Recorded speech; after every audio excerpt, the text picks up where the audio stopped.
members. Good afternoon, Minister, officials. A warm welcome to you all. And I'm looking forward to this meeting of the Standing Committee on Agriculture, Environmental Affairs and Development Planning.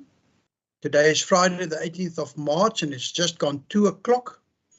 And as far as I could see, we seem to be quorate, and therefore I would like to open this meeting. As I've said, a warm welcome to you all. I'm really looking forward.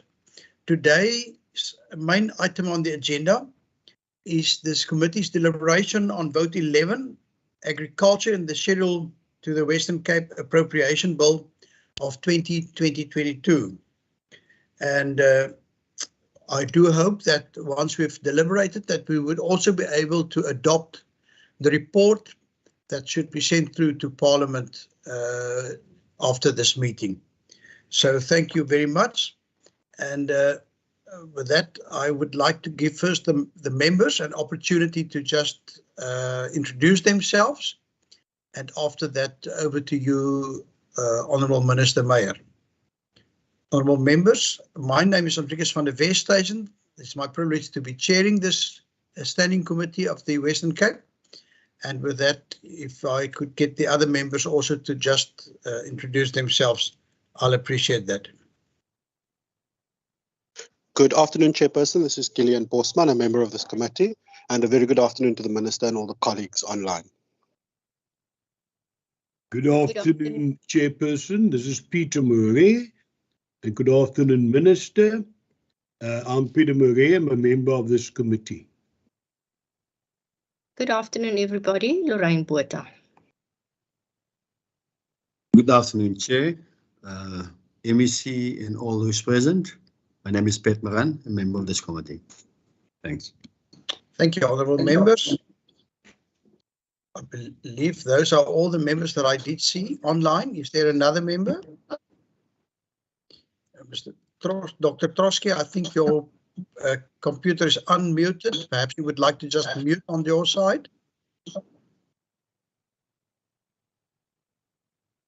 Thank you very much. And with that, then over to the Honourable Minister.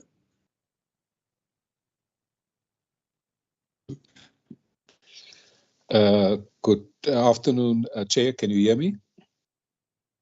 Yes, thank you very much, Minister.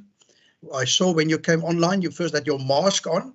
I heard an Afrikaans radio presenter said we're now so conditioned that even if you receive a phone call in your vehicle and you're all by yourself, you tend to put on your mask before you start speaking.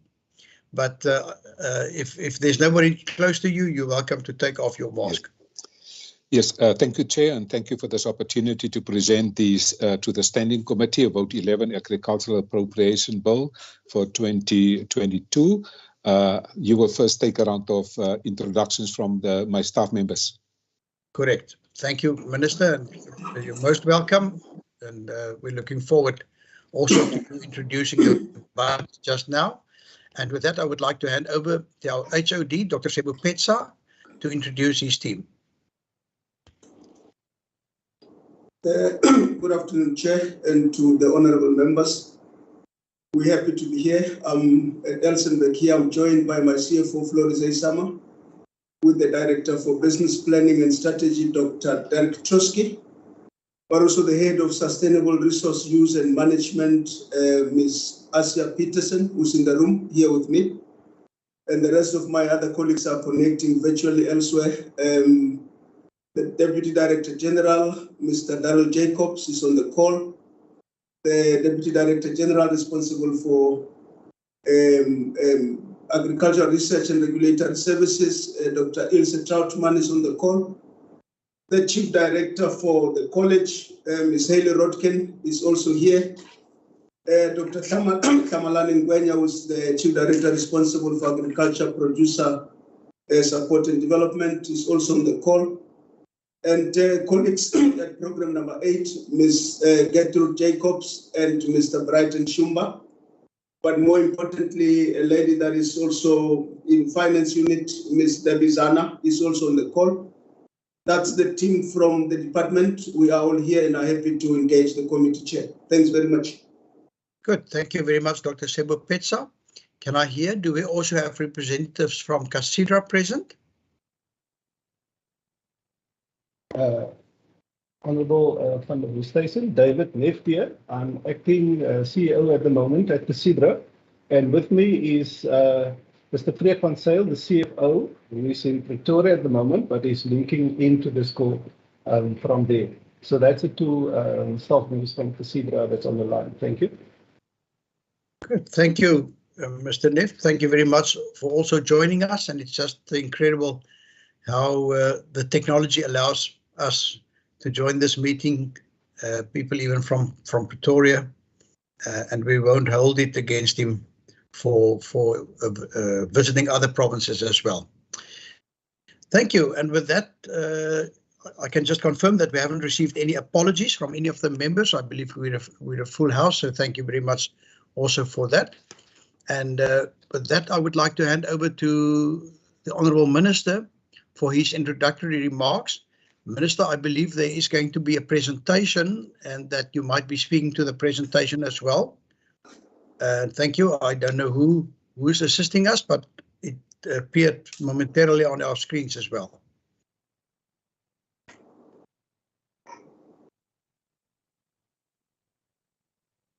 Perhaps we can just get the presentation up again.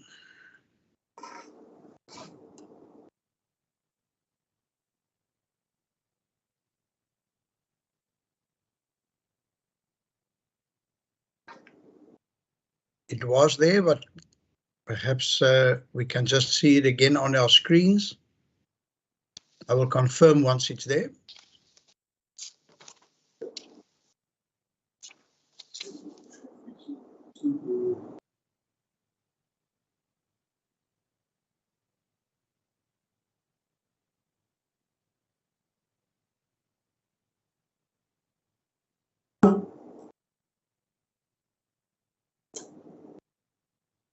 So we open so I can talk. Chairperson, can you see the presentation now? Unfortunately, not on our side. Okay, just give us a moment, please. Try again.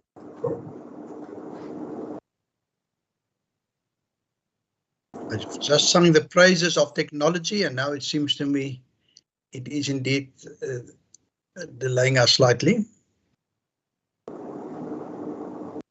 It was there just now. Flores, can you try to project it from the side?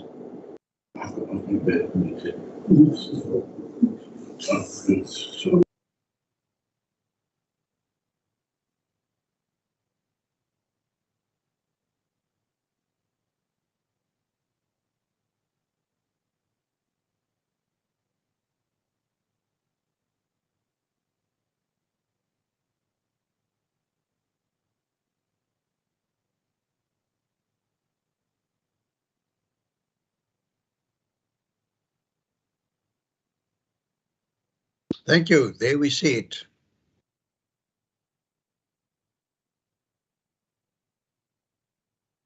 Nope.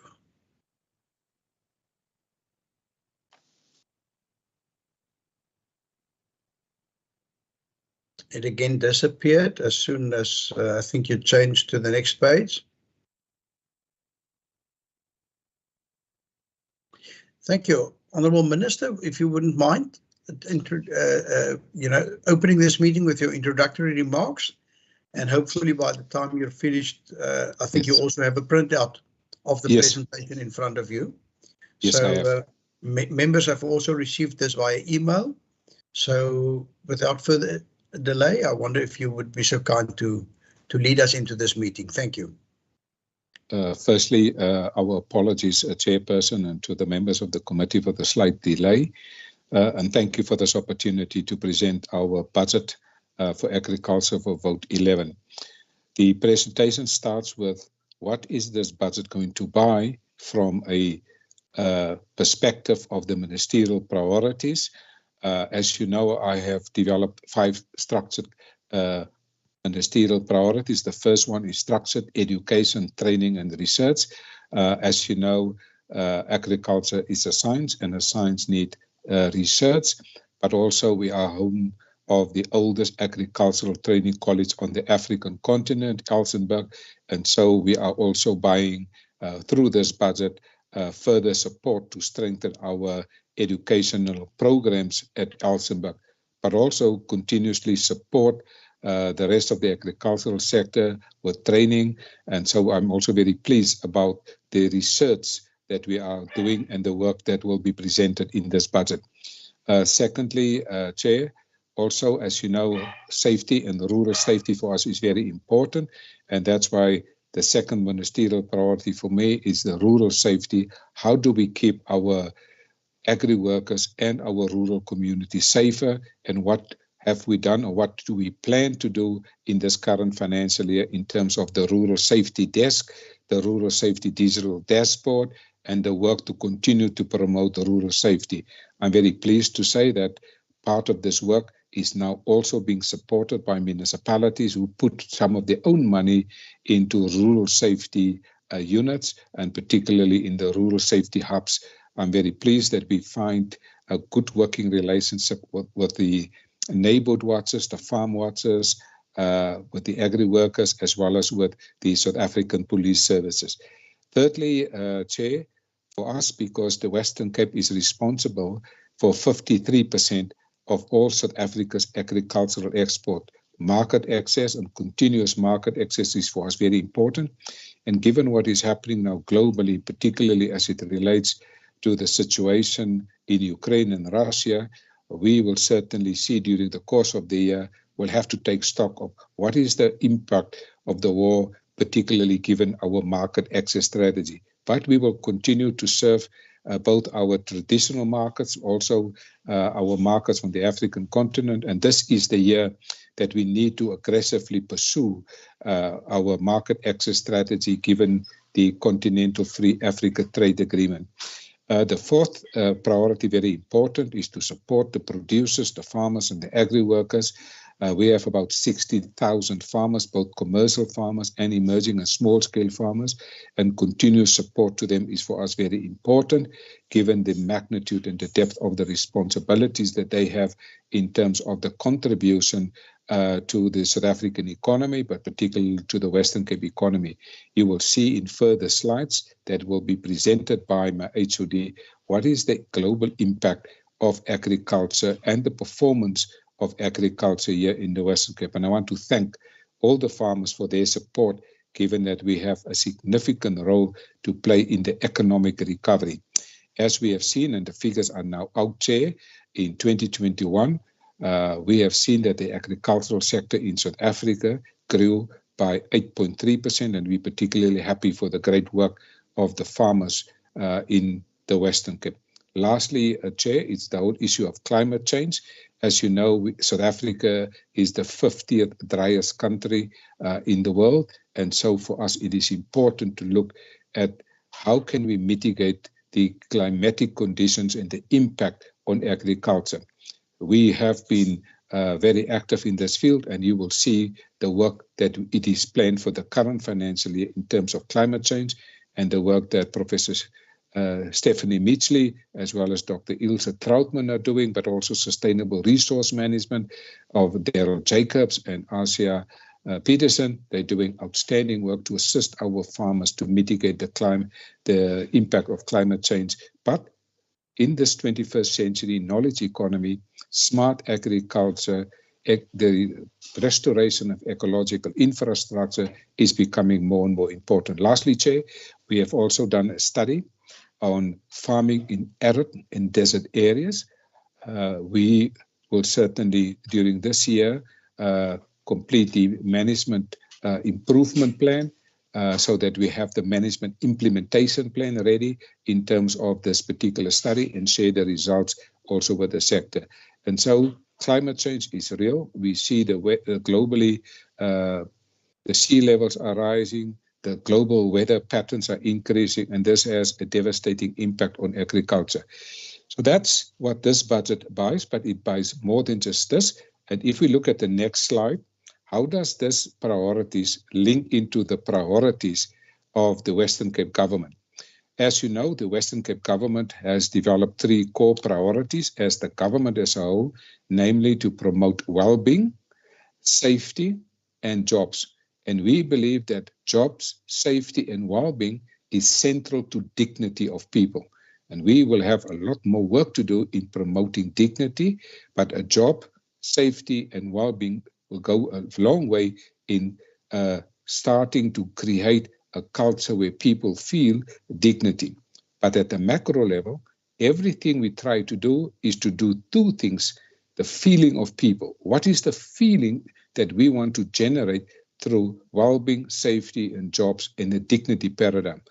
For us, it is important that all of this leads to 2 things. 1, a sense of optimism. In other words, a sense of hope. And secondly, a sense of worth. People must feel they contribute in one way or the other and create a sense of worth. So if we look at the 5 ministerial priorities, what is it that supports this whole notion of well-being? Well, for us, the farmer support, the market access, as well as climate change is part of the well-being. What is it from the 5 ministerial priorities that is linked to the government's priority of safety? Well, it's obviously our rural safety dashboard, our rural safety desk, our rural safety strategy, and our rural safety digital platform that we have created, but also the baseline study on promoting rural safety. What is it from the jobs priority of the government that will feed into the 5 ministerial priorities? Obviously, it's structured education and training, rural safety, climate change, and also market access. We have set a target of increasing our market access by 5%. A 5% increase in market access over a period of 5 years, Chair, will generate 19,000 new jobs in the agricultural sector. And that's why we are pursuing relentlessly the whole issue of market access. And certainly there's a lot more work in the space that we need to do, given what is happening in terms of the geopolitics in Europe. So, Chair, currently, we know that South Africa, in terms of our trade relations, agricultural products, is 700 billion rand with the European Union. We know our trade relations exports between the South Africa and Ukraine and Russia is in the region of 4.1 billion rand. And we also know that both Russia and Ukraine is now also responsible for 25% of the global export of wheat. And we also know that 30% of the global population depend on bread as a staple food. So certainly this will have some implications. But we are focused to find new markets, become innovative in terms of the jobs paradigm, promote rural safety, and do everything that is possible to promote well-being. And I'm particularly happy that we are now before the Standing Committee in order to present the budget proposals to this effect. Thank you, Chair. I now hand over to Dr. Mogale Sepopetse, my head of the department, and thank you for this opportunity. Thank you, Honourable Minister. Honourable members, you may see that this is quite a lengthy presentation, but I've been assured by the HOD that they will not go into every detail on these pages. We have the presentation as a reference document for future use, and therefore, Dr. Sepopetse, I believe you and your CFO and others will be taking us through this then with the necessary speed. Thank you very much. Over to you.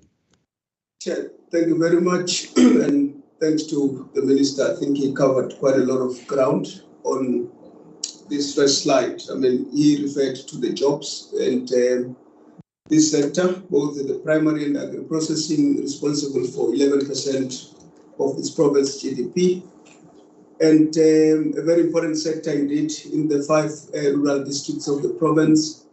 He referred to market access. 8 of the top 10 biggest exportable products are from this particular sector. The Minister was also very clear about the fact that 53% of the the country's agricultural exports are coming from this province. So that is, among other things, what this budget is buying for us in the Western Cape. Minister referred to this point that the last 2 years were really very good years. In 2020, we saw expansion of 13.4%, and in 2021, we saw 8.3% in terms of this sector. Favorable weather conditions in this region supported serious bumper crops and big yields. But of course, as we sit here, the locust swarms happened, and we anticipated that it will be of value that will also include, some work around that. The high input cost is what farmers are confronted with as we speak, and of course the issue of biosecurity, which is very important given the issues around market access. And of course, in this province, citrus was the leading exportable product in 2021 in terms of the value thereof, and Minister referred to geopolitics. As we sit here, we are aware of the issues between Russia and Ukraine, and of course the fact that we're exporting 4.1 billion of our products to those two countries, and of course we would also be affected by the import that we're getting from those two countries. Of course, there's also an opportunity to divert some of our products to other markets, but that does not come easily because every other market will have its own requirements. And we also want to argue the fact that the length of the Russia-Ukraine war will have major implications to farmers, but more importantly to consumers. And I think as we go along, we'll also articulate what we are doing to try and ensure that farmers are protected to some extent. Minister referred to the issues around the African continent, that behind every dark cloud, there's a silver lining. And of course, what we'll be doing this year is to further explore that market on the African continent to determine the extent to which we can get value. I'm going to hand over to my CFO, who will then take us through the numbers. And after him, my Director for Business Planning and Strategy will also come in, and followed by Casidra and Asia Peterson, who's responsible for Sustainable Resource Use and Management, will talk to us about what we have done in the last few days on the locust and the work going forward. Thanks, Chair.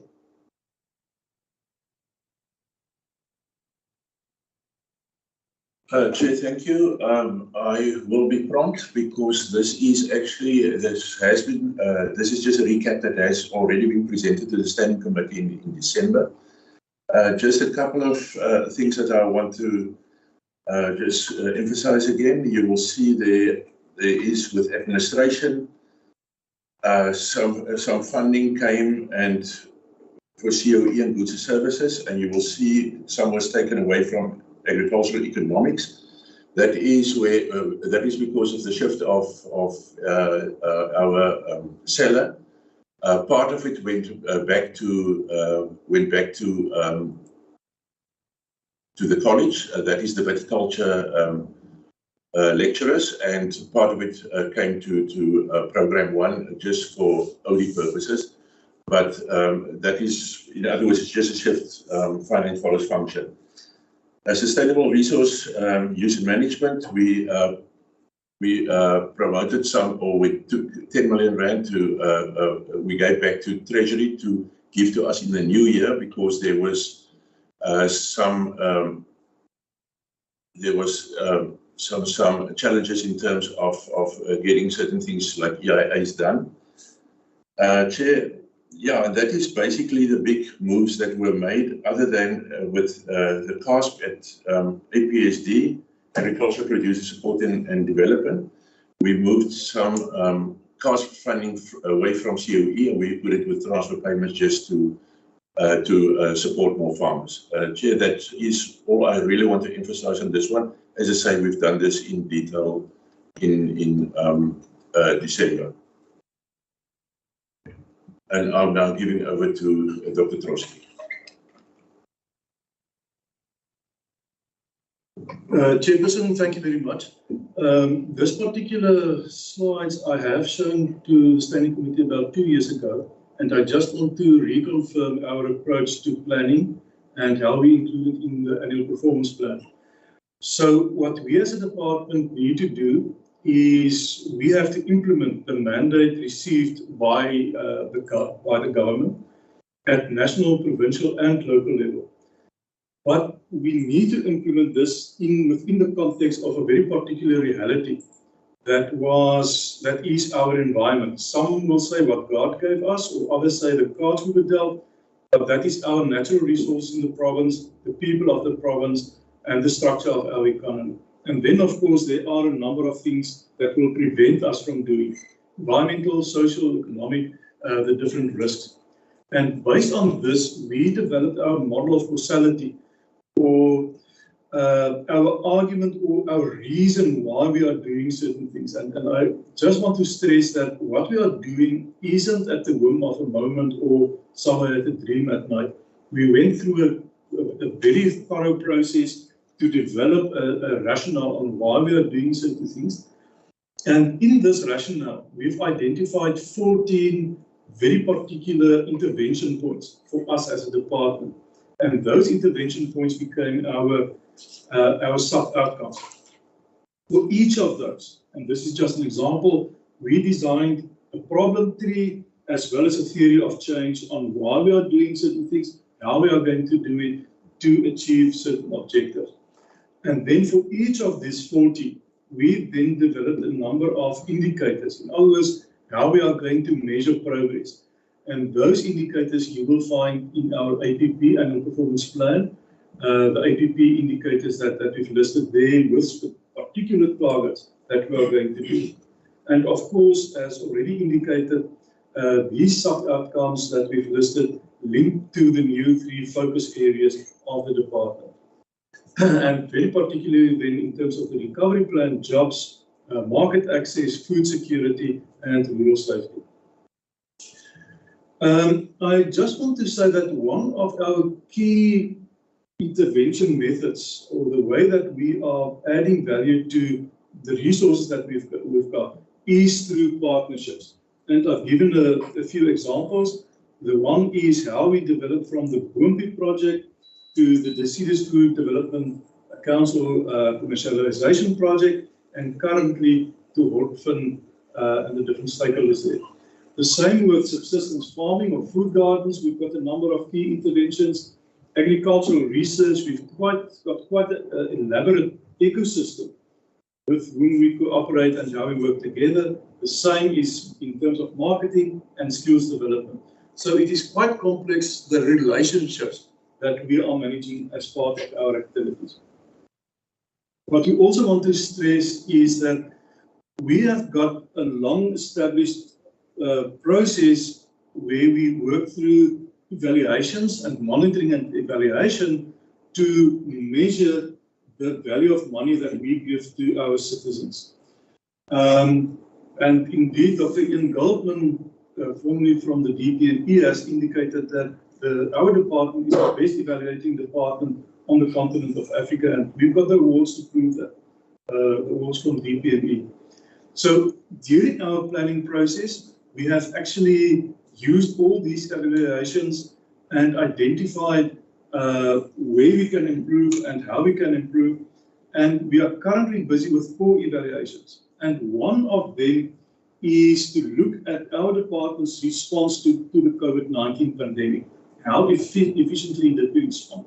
And I'm going to come back to that later, because that is very valuable during our current process in the Ukraine. Part of the evaluations is also public participation. Public participation is not for us an add-on in the planning process, but we are continuously using our engagement with our clients through this process. And I'm not going to go into the details of that. I just also want to show that as part of this exercise, we are plotting where all our activities are, and we can report on that. And these are again some of the examples where we have a geographic and a spatial lens through which we respond. So the one is our visit to farmers, land care projects, food gardening projects, specifically household food gardens, of which 42% is in the city. And we are also using this geographic and spatial lens to do our planning. Later this year, we will do a career exhibition in Prince Albert, and we did not just arrive at Prince Albert, we went through a very detailed spatial process to get to that decision. These are examples of how we use drought support and fodder support and those sort of things through the time to our farmers and to identify that. So we are also in-house, and this is our real-time performance monitoring system that we communicate with our officials, our staff in the department. Every quarter, we do an evaluation of the achievement of targets, and this we then communicate with our officials to indicate how we proceed. In terms of our outlook for the next period, the CFO has already indicated that we did have to make some trade-offs to support the 3 top priorities. So in Program 2, there were certain changes, Program 6 and Program 8. And then in Program 3, there's 8.5 million for designated groups in need. What you will find is I indicated that we've got, during our planning process, there were certain outcomes, and the 14 sub-outcomes that I received were the 14 areas where we as a department can make a difference. And we are measuring those in the Part B of our APP, and we've got what we call sector and provincial indicators. Just for your information, a sector indicator is something which all 9 provinces in South Africa measure, and the provincial indicators are unique to the Western Cape. So the provincial agricultural sector maintains its export position. 2 indicators are for all 9 provinces, and then we've got an additional 3 indicators to make 5 in total, how we will measure progress over the new year. So I'm not going to go through the detail. Those are all in our APP.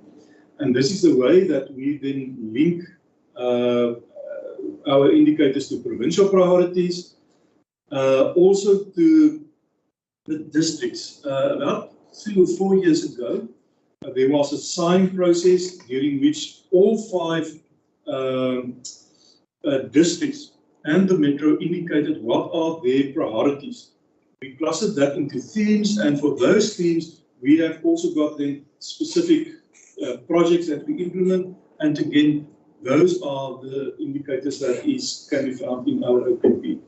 So with the budgets to the 2021-22 MTEF, I'm going to go and back over to the CFO. Chair, thank you. I'll just start quickly with the economic classifications. And there I just want to emphasize 3 things. Economic classification, we use this year as the base year, the year we're in. And then we have the MTEF, of which 22-23 is the budget that we are actually telling you what we were going to do with it. That is in bold. Chair, on the first line, the COE, you will see actually there's a decline between 23 and 22, 23 and 23, 24 in the COE. What that is for the past 2 years, inclusive of this year and next year, we actually got not an increase, but what they call a cash allocation. Now the cash allocation was stopped in next year, and there will be some kind of other processes, but that we had to take off, and that is where the 10 million dive was. In other words, we have a 1.5 million increase over the years, 1.5% rather, and in the 22-23 year we still have a cash allocation. However, that was taken out of 23-24. So that is why that looks kind of different and funny, but that's just the way it is. Chair, then in transfers and subsidies, specifically 22-23, you will also see there's an outlier. In transfers and subsidies, you will see both sides of there, it is much smaller. That is because we got a once-off 48.1 million rand, which will be used next year towards drought, which we did get from COPTA. It is a conditional grant, and that is why you will see the transfer, because that we will spend it in terms of a transfer, and that's why the total is so much higher than the rest. Chair, then we go same numbers, but just per program, and you will see the same movements there. This 48.1 million that I just referred to, you will find in sustainable resource use and management. You will see the 176 million once again for the program is much higher than both sides of that program, but that is purely because of this 48.1 million that is a once-off contribution. Chair, the rest are mostly I nearly want to say a straight line. You will see most of it we really do not get much increase, but that is due to the pressure on the fiscal envelope. Chair, then in the earmarked allocation, just once again to bring it through, the 48.1 million once again was a disaster from COPTA, which was given through to us as an earmarked allocation. In other words, that's all we can spend it on. And once again, you will see both sides. It is much higher than the totals on both sides. And Chair, finally, we're doing the conditional grants, and the conditional grants I really just gave through for completeness, but you will see most of that also follows a straight line. In other words, budget-wise, for the next 3 years, we really will be, well, at least for the next 3 years, we really will be pressured. And Chair, thank you. That is the story from the finance side in terms of the budget. Chairperson, thank you very much. I'm going then to move over to risk management. And I thought it may be worth a while to show you the World Economic Forum's perspective on risk in 2020, 21, and 22. And normally they publish this World Economic Forum's risk report in January of each year. So in January 2020, the risk of infectious diseases the likelihood were not on the radar, and the impact were considered to be a 10. And we all know what happened in March 2020. So in 2021, there were infectious diseases were risk number 1 in terms of impact. And in 2022, in the latest report, it is only the 6th highest risk on the radar. But interestingly enough, in January this year, risk of geo-economic confrontation were 12th on the list. In 2020 and 21, it did not feature at all. So, okay, we also all know what happened on the 24th of February this year.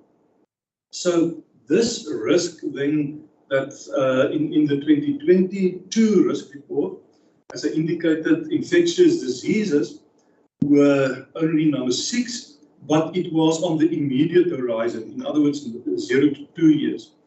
The World Economic Forum doesn't see infectious diseases as a problem in the medium, in other words, after 2 years, or longer term after five years. However, what they did see is geo-economic confrontation over the 2 to 5 years period. So they did see it coming, but they did not expect it coming already in the current financial year. But that is where we are. So the next slide is only a mapping exercise between the World Economic Forum, the provincial risk, and the risk, strategic risk register of the department. And for the sake of time, I'm not going to move into detail, but for each of those in the department, there are a number of mitigation opportunities. What I want to come back of, you will remember when I spoke about the evaluations, I indicated that we have started conducting an evaluation of our department's response to the COVID-19. And specifically for the 2020-21 financial year, We focused on that year, how efficient were we with that. And the reason why we do that, and I think we're probably the only department in the country that has went through this exercise, is to ask the question, so nobody expected COVID-19. It did happen. How efficient were we as a department to respond to this? And we wanted to learn lessons from that in order to prepare us better for a future disaster. And when I talk about a disaster, and my apologies to Asha, who's with me in the room, in agriculture, we are used to normal disasters. So drought here, a flood there, avian influenza. That every year we've got all of those. What we are talking about here is a real disruptive disaster.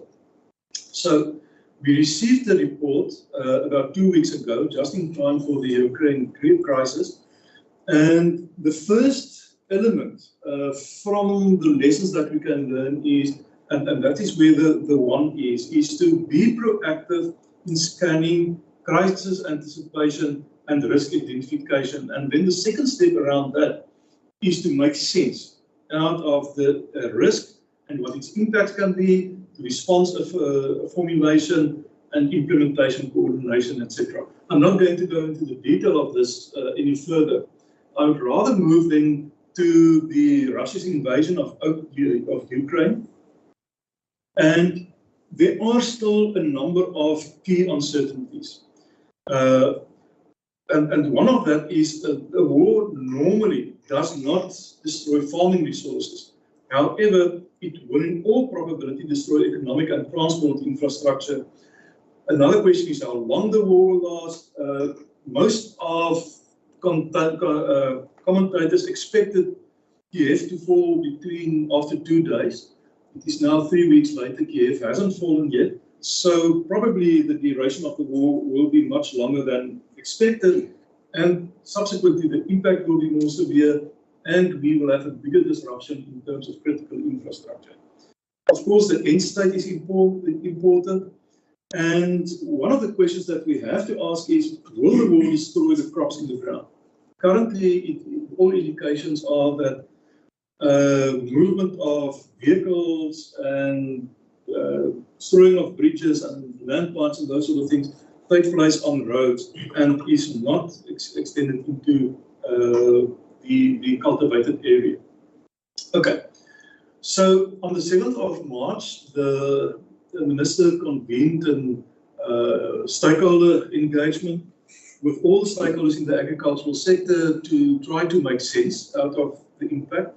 A number of issues has been listed, and both the minister and the HOD has addressed this. So I'm not going to go into detail, but there are some shortages and cost of fertilizer that we experience. And at this stage, the wheat farmers are already, the perks they get is 100% higher than they got last year. Shipping routes are a problem, particularly in our deciduous fruit and citrus industries are experiencing challenges. The deciduous fruit pears are on ship to Russia and Ukraine. They can't offload it. The transit time has increased from 23 to 90 days. That means it will reduce when it comes out at the other side. And of course, with the SWIFT system suspension, farmers anyway can't get their repayment. Most important is that all countries are competing for the same alternative markets, leading to a glut of supply in some of those markets. This is still a continuing of the learnings from the stakeholder meeting, and I'm not going to go into the detail. What is important, based on these requests and based on the lessons that we've learned from our response to the COVID-19 epidemic, is that we are going to monitor availability and price of key inputs and products. We are in the process of engaging the Bureau of Food and Agricultural Policy to establish an end-to-end monitoring system of agricultural value chains. In other words, to identify where the blockages are at the domestic and international level. We talk about a war monitor that may be published. Explore the ways to assist the market, the sector to open new markets. And here the African Continental Free Trade Area and the associated free trade agreement is of potential value.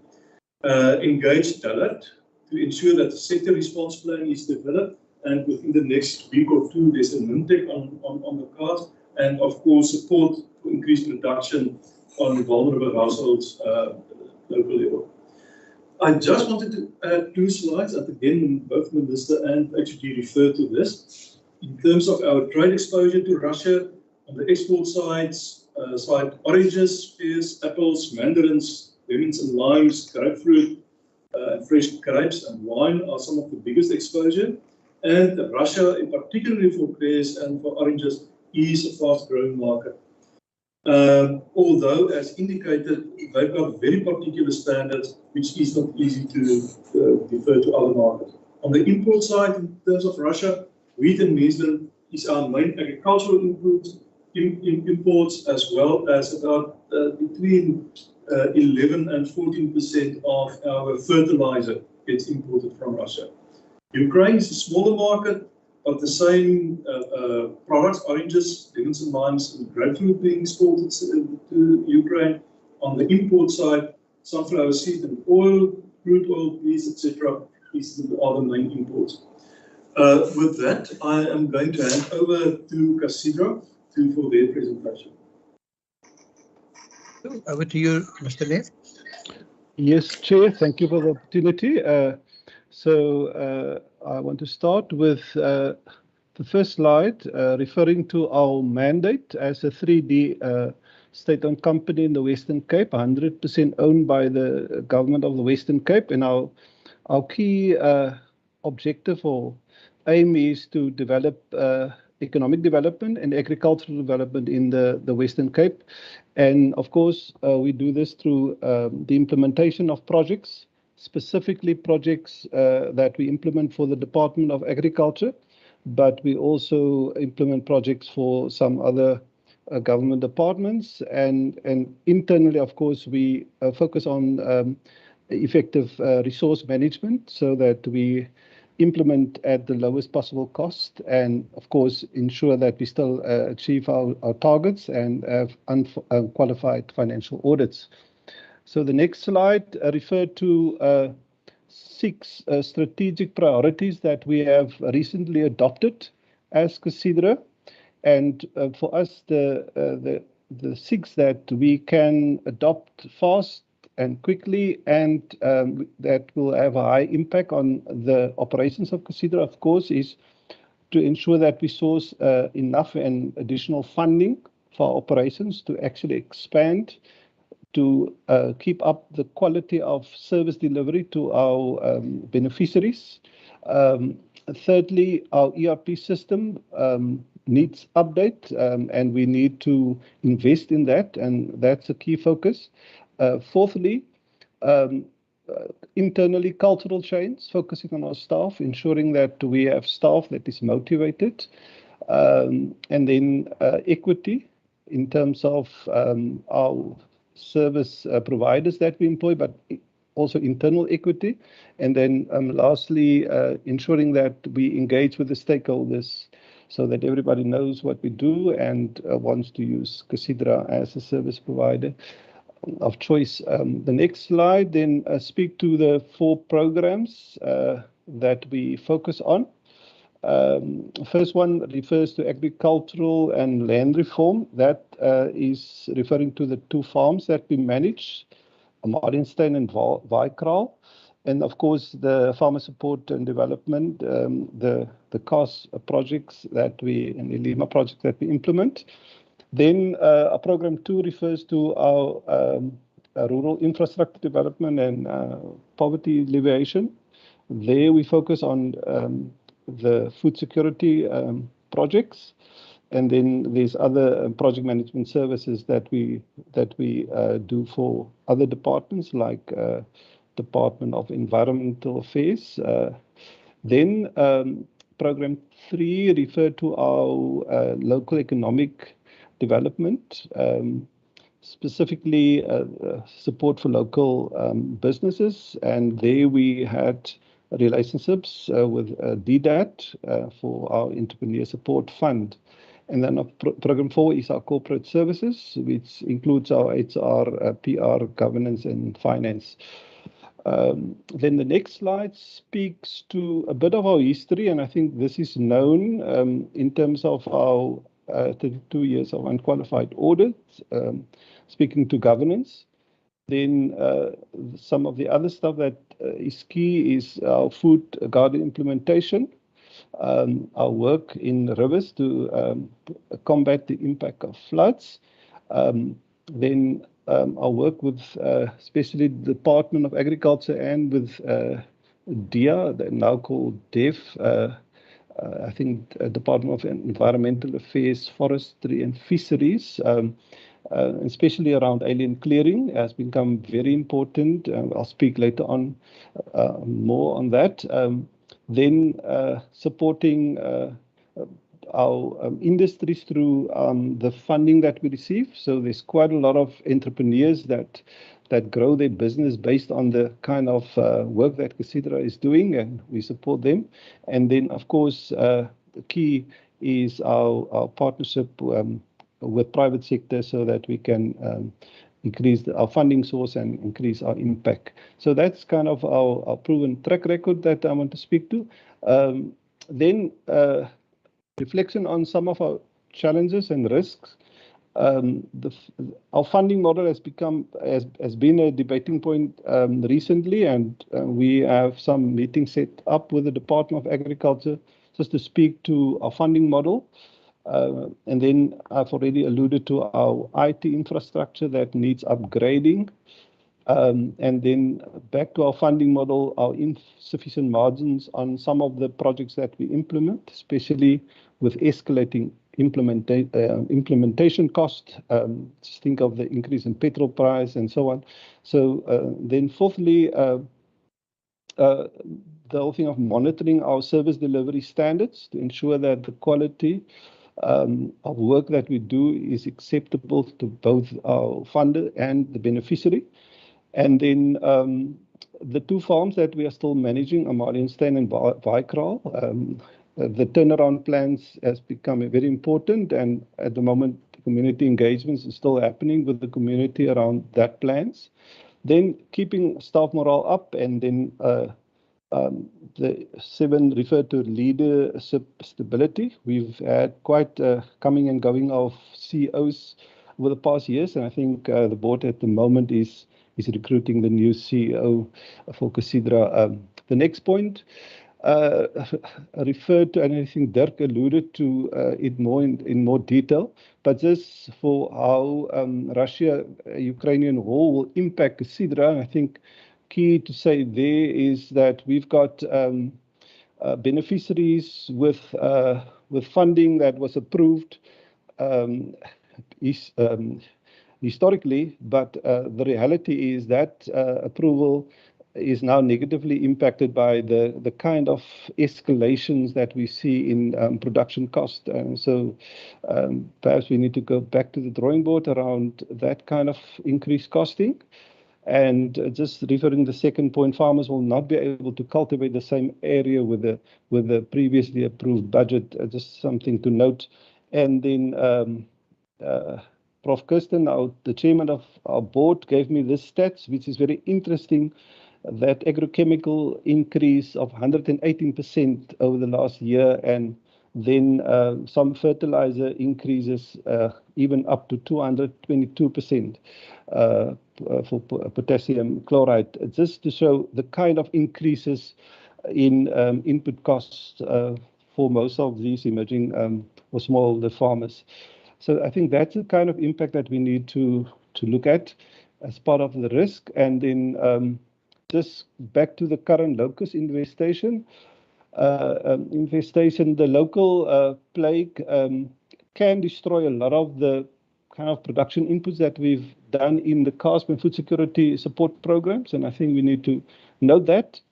And while some of the farmers just came out of the drought, this can even put them back further. And so at the moment, Casidra is joining hands with the Department of Agriculture to help implement a quick response to interventions to resolve some of the challenges around the locust infestation. So there is interaction between us and the department on that at the moment. Then I will ask Freek van Zyl, our CFO, just to speak to our budget, and I will just hand over to Freek at this stage.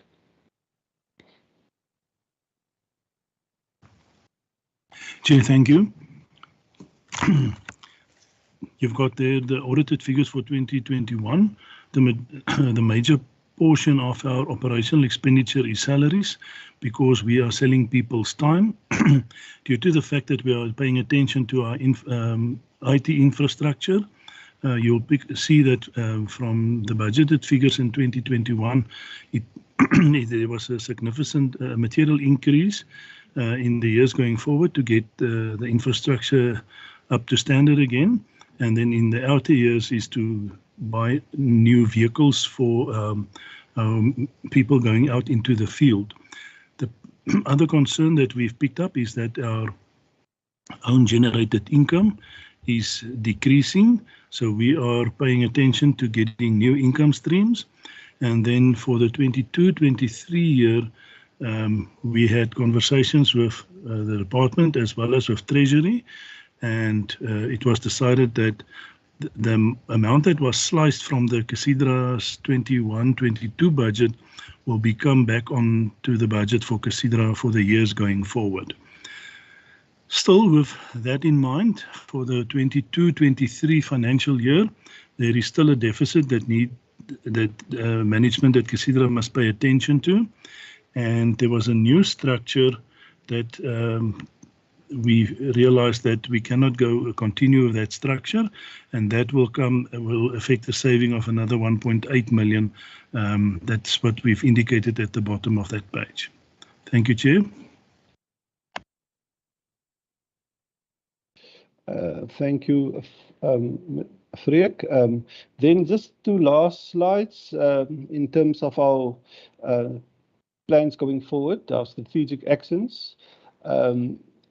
Then the first one referred to our focus on expanding our alien clearing capabilities. Well, our last slide referred to some detail on that. Then intensify our effort to implement food security initiatives, especially because of the food security challenges that we have in our communities. The streamline of procurement processes to ensure swift and efficient delivery to our smallholder farmers. And so we are looking at bulk procurement or other procurement processes so that we can actually work faster and deliver faster. Then we continue with our financial record keeping, market access support, and our training support to smallholder farmers. Then at the moment we are also part of the response to the locust infestation, and then of course we continue with the delivery of infrastructure projects. Just on the last point, Chair, we've focused on especially alien clearing, and we see a great opportunity here in the province. I call it a triple impact because through alien clearing, the opportunity to create jobs, especially jobs for low-skilled workers, and of course the creation of a small business in support of small business, the immense saving of water that we of course then can be used for household and agricultural purposes, and lastly the opportunity to use biomass for alternative energy source, given the challenges with Eskom in the province. So that three things has become important, and we want to even focus further on alien clearing as one of our key focus areas. Thank you, Chair.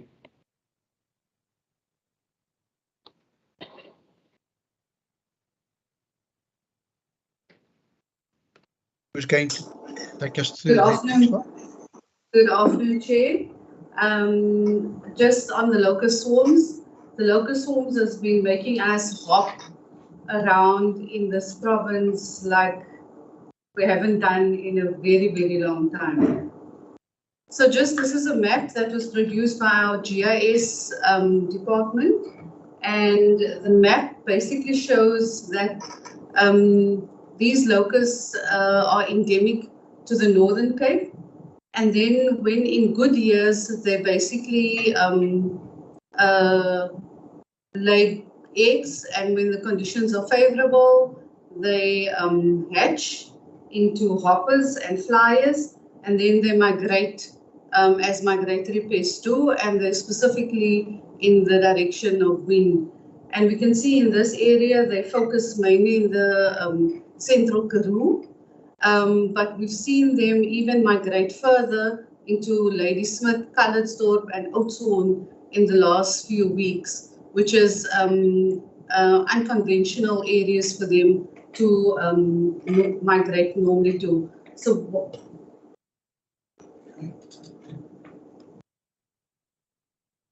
So what we've seen in the central Karoo, the areas that's impacted is Beaufort West, Merweville, Maritzburg, Prince Albert, and Laingsburg. And those areas are extremely critical areas. And what extremely critical means is that we need an intervention immediately. In Garden Route, it's the Little Karoo, which is the Ladysmith area, the Calitzdorp area, and Oudtshoorn. And in Overberg, we've seen Barrydale and Swellendam, but to some extent they are under control. So I'm going to come back to Central Karoo and Garden Route. And as we speak, they're busy with aerial spraying in the Beaufort West and Merweville area.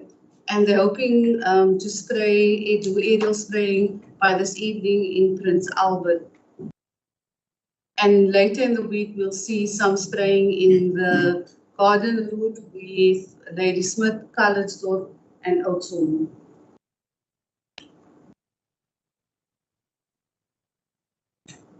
So what we as a department plan to do immediately, and with the intervention plan for the Western, to combat the pesticide, the high levels of infestation, we will be buying pesticides for spraying because there's a major shortage as a result of the government contract at national where the supplier is unable to provide pesticide.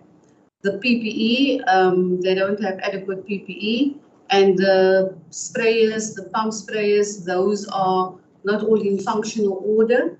And then of course aerial spraying, because these locusts have become flyers and they're migrating at very high speeds. And also we find that they're quite big swarms moving and migrating across the province. Of course, these don't come without challenges. And the reality on the ground is that there's a lack of trained and appointed district local officers in the Little Karoo and the Overberg. And these are areas which has historically not been impacted by locusts. And the district local officers are the ones that are farmers that normally coordinate the efforts in terms of the spraying. And they're also trained to deal with the locust life cycle and know how to intervene and at which stage to intervene. And as I've mentioned, the national supplier of pesticides in South Africa is out of stock, and therefore we've got a shortage of pesticides to spray. I've mentioned the lack of PPE for all workers in the field to do spraying, so that's a major risk. And the pumps and sprayers are not functioning.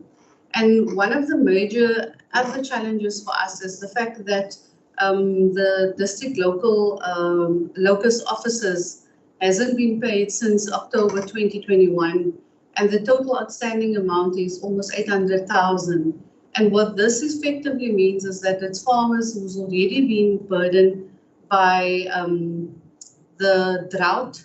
They are now having to carry the costs of fighting locusts as well. And we see some of them are just not able to carry the financial burden of having to fight the locusts. And of course, like I've mentioned, the inadequate aerial sprayers, which is a lack thereof, and the locust that's migrating into our new areas. Chair, if we may conclude, thank you very much. This is the last slide. the Russia-Ukraine conflict. We're mentioning this because these were not risks that we looked at when we were writing our plan. So we just wanted to register this, but also to indicate the work that is going on in terms of what we've put in place to ensure that the sector is not left without support. We also have raised the issue around the fact that we are a net importer of wheat and, of course, other edible oils. And we appreciate that the vulnerable among us will be affected. And that is why we also are saying one of the things we are going to do is to increase the number of food gardens to respond the same way we responded when COVID hit us in 2020. The issues that my colleague Asia referred to as to the reality on the ground, that is what our 5 million rands that has been released seeks to address, to ensure that farmers are supported to combat the locust, but more importantly, ensure that they don't exit where they are to other regions, because then we could be affected in a big way. We also raised the fact that agriculture is a wealth creator. We've raised this before, and holds a lot of promise for the economic recovery of the Western Cape. Our strength remains that of working with the private sector partners in the community organizations to achieve what we are needing to achieve. Of course, one of the big risks that need not to be forgotten is the issue around mental health.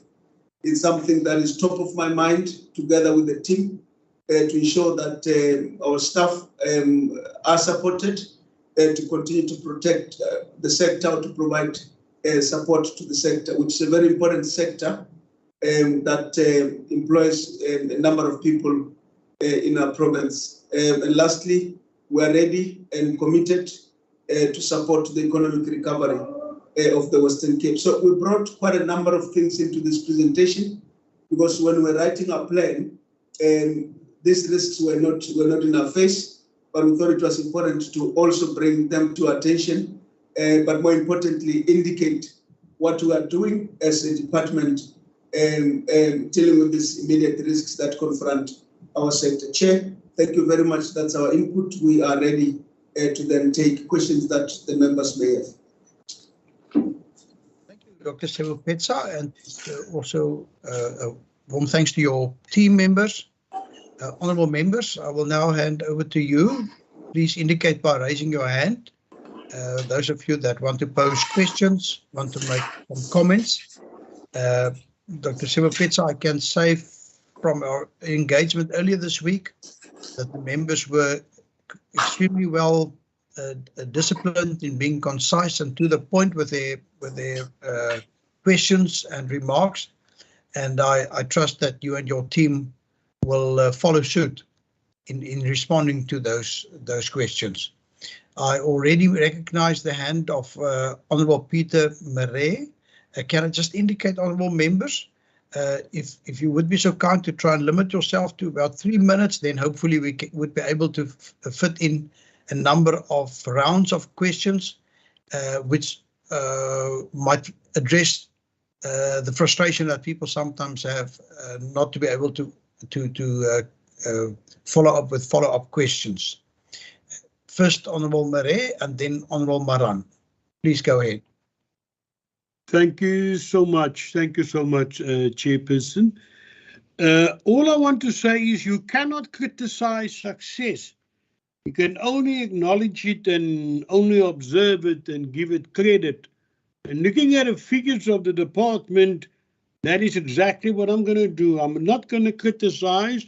I'll ask questions, but I also acknowledge the success. If I look at the figures, in terms of exports, in terms of increased production, etc., etc. I just want to talk to them about, have you got an alternative to the staple food in South Africa, which is bread made from wheat flour? If you foresee a problem, you've got to have an answer. And that is what you do when you do risk management. And this is a big risk. Now, I know that my aunts in Durbanville, in Natal, in Durban, they used to make bread from millet, from cornbread. Do you see that as an alternative, and can recipes, a department be put out to people to say, when it comes to that, instead of facing a huge increase in the price of bread, which I doubt the government will have the money to subsidize the bread, and they will leave it to the free market. So that's the first question. Is there an alternative to bread? Secondly, what is the maturity level of new entrants to farming? You know, maturity level 1 is the least mature and the 5 is most mature. Now, do emerging farmers realize what is required of them to be successful commercial farmers? And do they aspire to be commercial farmers or mere subsistence farm so that they and their family can eat? Can they absorb pressure? Is your program of training them, is it for them to know what it is to absorb pressure? Because farming has many complications. There's pests, there's drought, there's pest control, there's markets they got to look for and so on. And do they listen and absorb what they are being taught? We are quick to criticize the department and the minister, but we don't look at what students they are given and whether the students who want to be farmers can accept responsibility and hard work. I just want to know, what is your findings in this regard? Thank you. Thank you, Honourable Mara. Thanks, Chair. Allow me, Chair, to deal with a few issues that's not necessarily within the Blue Book. And maybe when it comes to the second round of questions, that I will touch on some issues within the Blue Book. Look, Chair, in just to the MEC, Chair, let me make this remark. And even, Chair, the MEC not able to drive a tractor. I have seen basically the love and the growth towards agriculture from the MEC side over the last two years. I'm just a bit worried, Chair, now that the MEC don't have a constituency anymore because of a work done being a national leader of his party and the amount of work up there. I just hope that his responsibility and his work and his love towards agriculture won't suffer because of that. I just wanted to make that remark. Then, Chair, secondly, the issue on Rasa, and we have taken note of the stance of the Western Cape, and also seems basically that the Western Cape have put their own sanctions against Rasa exports and so forth. And we have heard now, even through these presentations, that there is an attempt to look for other markets. Those fruits, Chair, who's already on boats on their way to Russia, I now heard that it will not be offloaded, it will be repacked. If it means, for me, Chair, my understanding is if it will not be offloaded in Russia, it means it will make it to Russia. The reason not for offloading, the reason for rebrand, and if it's rebrand, will it be earmarked for another market? Which market, if that's the case? Chair, then I just wanted to check with the MEC, and a year or so back, there was the issue of Ivan Kluter. The MEC was there basically putting that fight up to make sure that it gets the land, and some of us have different views. We went there in an oversight visit. Ivan Kluter basically expressed his challenges. One of those were a truck. Chair, there was a small truck, but the license is outdated, even too small, that he will have to transport his wool to Malmesbury, and then from Malmesbury, another organization was responsible. Chair, whether there was assistance during last month towards that particular problem. And if there was assistance, what type of assistance was given. Also, Chair, that we have heard while we were there, that business plans have been submitted to national government, including those of Ivan Kluter, to see whether he will get assistance through CASP. And we were told at that stage there's no lease agreement, Chair, in specific reasons why. There was a lease agreement, sorry. There was a lease agreement, but not signed. And there were specific reasons that actually have to do with the lease amount that needs to be paid, Chair, especially when it comes to from the fourth year. We know, for instance, the 250,000 rand, there will be a discount of 75% first year, 50% the second year discount, 25% discount, Ivan Kluter. Then, Chair, there was another one, was basically the low cost. Yeah. Is it 3 minutes gone? Yeah. Unfortunately, quite a while ago. Can I ask that you keep back your question on the locusts for the second round? No problem, Chair. Thanks. Thank you. Thank you for those questions, Honourable Maran. I presume the next hand is that from Honourable Bosman. Thank you, Chairperson. Chair, I'll do Honourable Maran a favour and ask on the locust. I wanted to know whether the department feels that the allocation to deal with this is sufficient, and also if there is research being done to prevent this from becoming a recurring problem annually. And also if the department could indicate whether there's been assistance from the local authorities as well to deal with this problem. Thank you, Voorzitter. Thank you, Honourable Bosman. On the locusts, if I could add on to that, you referred to the shortage of insecticide by the main supplier for the national department. But I've just heard over lunchtime that, farmers are also struggling to get their hands on insecticide for the locusts. Perhaps if when you respond, you could just refer to whether there is a general problem or whether it's only with the one supplier. And then I do see that you are budgeting for drought relief. I think it's 48.3 million. Now, normally we struggle to get in advance an indication of what amounts will be available for drought relief. Perhaps if you could just take us through the application process, the confirmation of that amount, and whether this is an amount that will be reimbursed for those expenses already incurred by the province in terms of farmer support, drought support. Thank you very much. Honourable Maran, is that also a follow-up on this round? Because there is going to be a further round. I just wanted to check with you because you have dealt now with the issue of locusts. And I then thought maybe whether I can then ask my question and the department respond. Makes sense. Please proceed.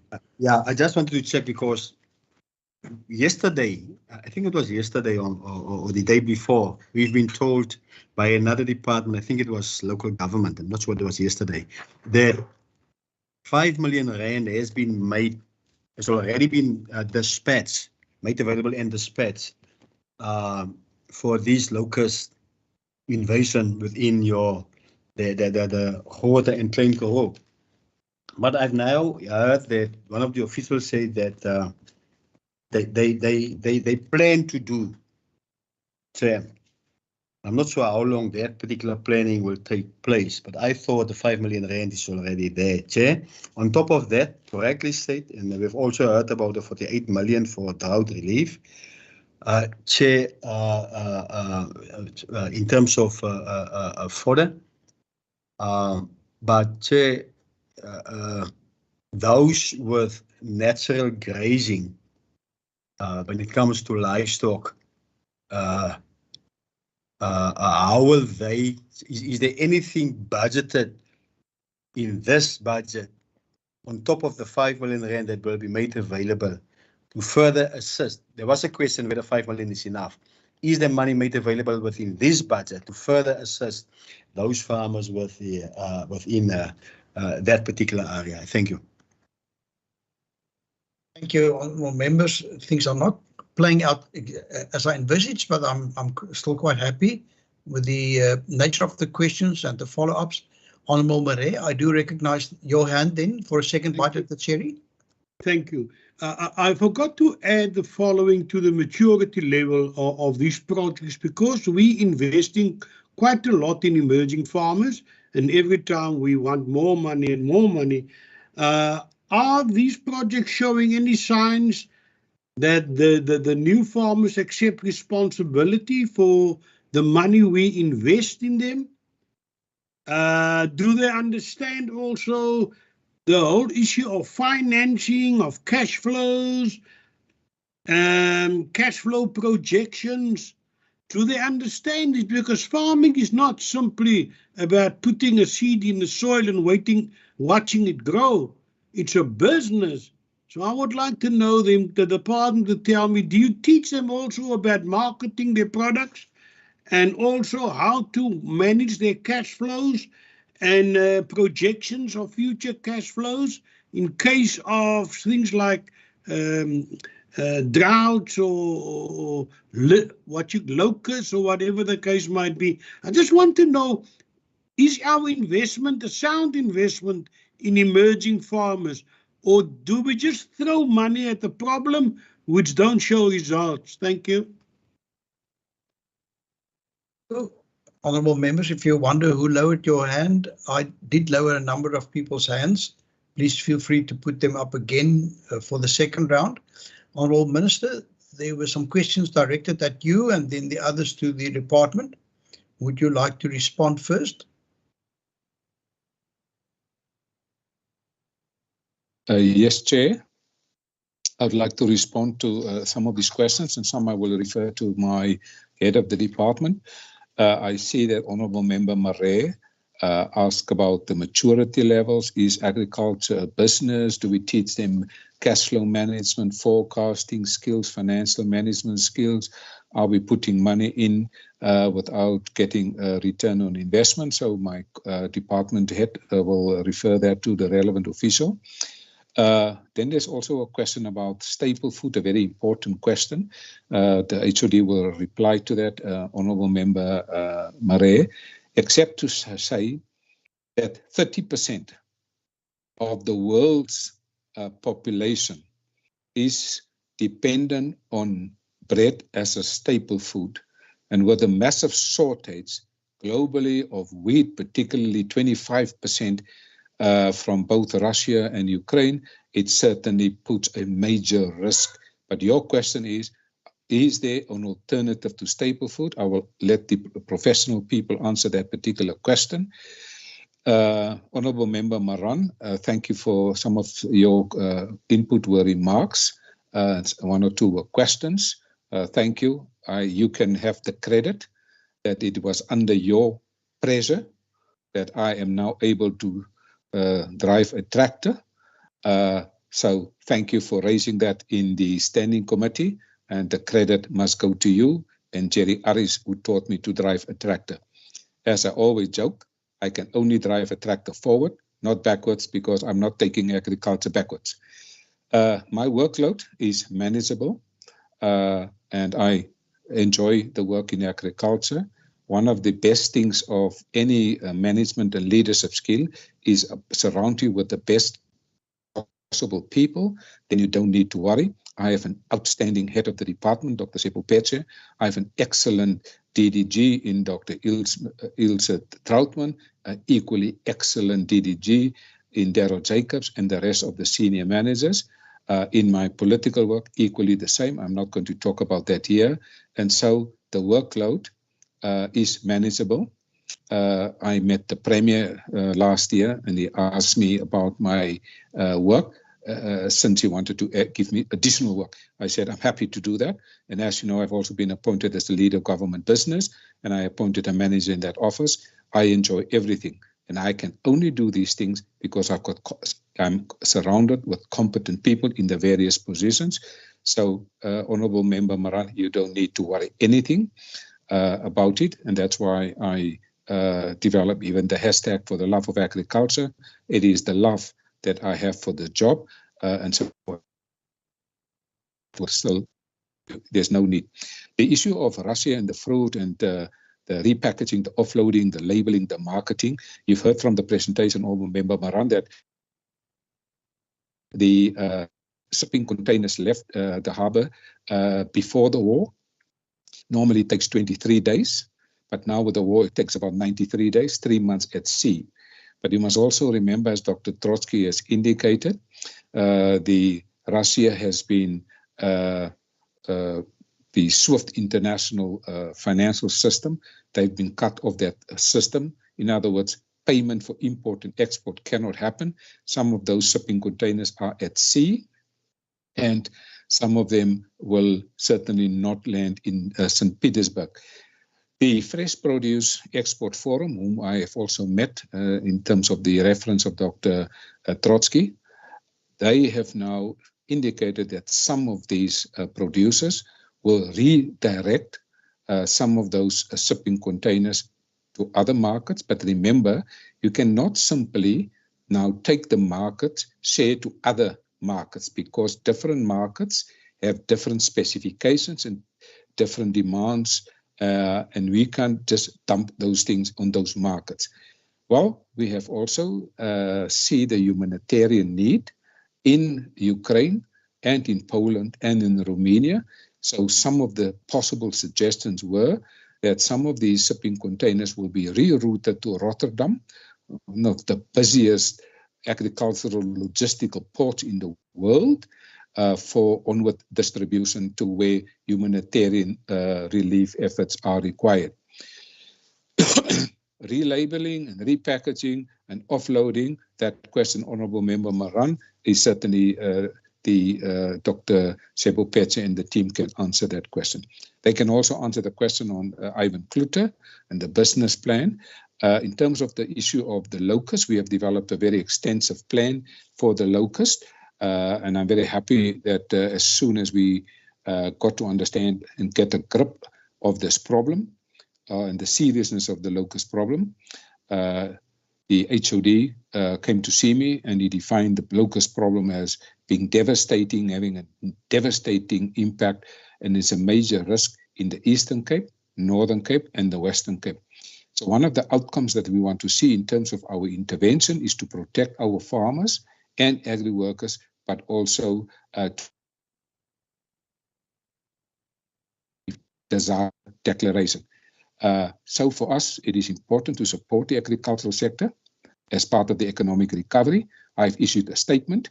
Next week, on Wednesday, this matter will serve on the cabinet agenda to alert the cabinet of the seriousness of this particular matter, and that this matter is also expected to increase in terms of the problem in the months to come, and we need to have some contingency plans and contingency budgets in place. But all of you know that this is a national mandate, but this is now not the time to point fingers. Farmers and agri-workers are now at a major risk, and the field crops are being attacked as we speak. So what we have done immediately is to register a risk statement for the cabinet and Dr. Mogale also in terms of a plan of action. And we are now working together with the Eastern Cape, Northern Cape, and the Western Cape. My head of the department have met with the 3 HODs of those 3, the 2 other provinces, and him being the 3rd one. They also met with the National Director General to understand the scale and scope of the problem. A MINTEC is scheduled to discuss this with all the HODs of agriculture in the country. I have also written yesterday to the National Minister, Toko Dodiza, and requested to call for an urgent MINMEC meeting to discuss this particular matter. Also, we have communicated with the various stakeholders, and we've set up this disaster room so where all the relevant role players can find a common solution to this problem. Part of monitoring the situation in the war room, every day we will take stock of what is the impact there. There will be daily briefings so that we understand what is happening. Also, in terms of a disaster declaration, it's something that we will consider given the impact of that. And for that reason, Dr. Mogale Sebopetse has also arranged that we do a proper scientific data collection, evidence, and look at the trends so that we build up a case for the disaster declaration. And as you know, the JOC have already been activated on the 16th of March already, and this is in terms of the local situation. It is quite serious, and I'm very thankful that this committee also understands the seriousness of the situation. Recurring, what is the situation? Obviously, we will discuss this with our national counterparts. Chair, you have asked a question about the drought relief and the application process. I leave that matter to the head of the department, but I want to thank the committee for understanding the severity of this particular crisis that we currently have with the locusts. All of you have seen and received videos of what is happening in these particular provinces, and we need to get to grip of what is happening, because farmers, generally not only in the Western Cape, but also in the Eastern Cape and the Northern Cape, they come out of the worst drought. Then we have COVID. Then we have the war. Now we have locusts. My heart bleeds for farmers, what they have to go through. But my heart bleeds more for what Honourable Member Marais has referred to, and Dr. Trotsky, the impact of all of this on the consumer, staple food, bread, because 76% of the wheat is required for us here in the Western Cape, and we know that most people eat white bread, and 76% of the wheat is also necessary. So I think this is really something that have a devastating impact, and the war is still continuing, and so we are looking at strategies to mitigate it. Chair, I'm not going to elaborate on that because you have written a letter to me to ask that I also brief the Standing Committee on the impact of the war on the Western Cape agriculture, and we're looking forward to do that once we have received the logistical date and time for that. Thank you, Chair. Thank you, Honourable Minister, and with that over to you, Dr. Sebopetsa. I trust you will direct the questions to various staff members as you see fit. Sure, I will, and thanks very much. Suffice to say, Minister, they actually covered a whole lot of space in terms of the questions that were raised. I'm going to direct the staple food question to Derek Trotsky, and the question around that Member Marais had raised around the maturity level of the farmers.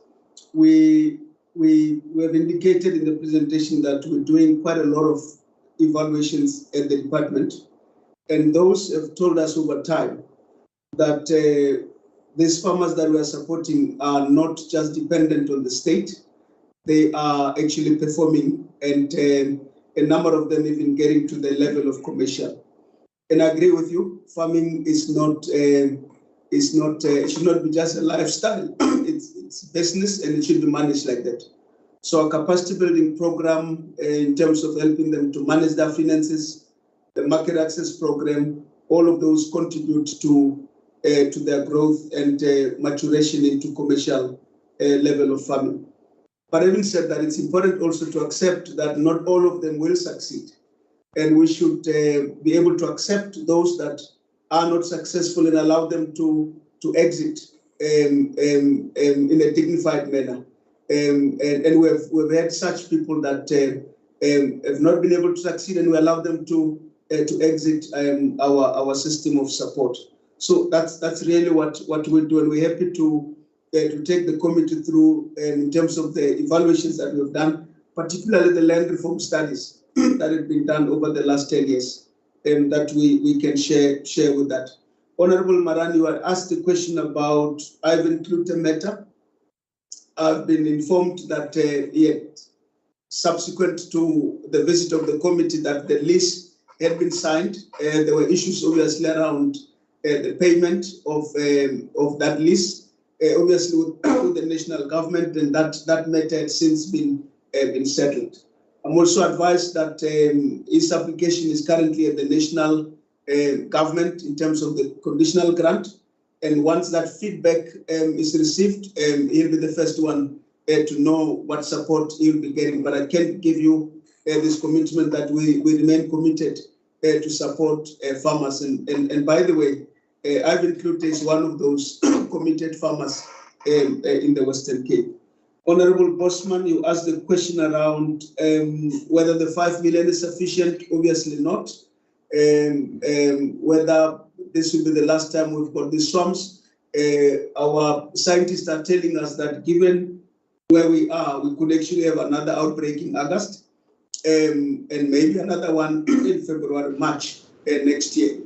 And our immediate plan indicates that we may need close to 42 million rands to deal with the situation. And that is why Minister referred to my meeting earlier this week with the two other provinces and the Director General of National in an effort to find ways around which National can also plug in, because it remains their mandate.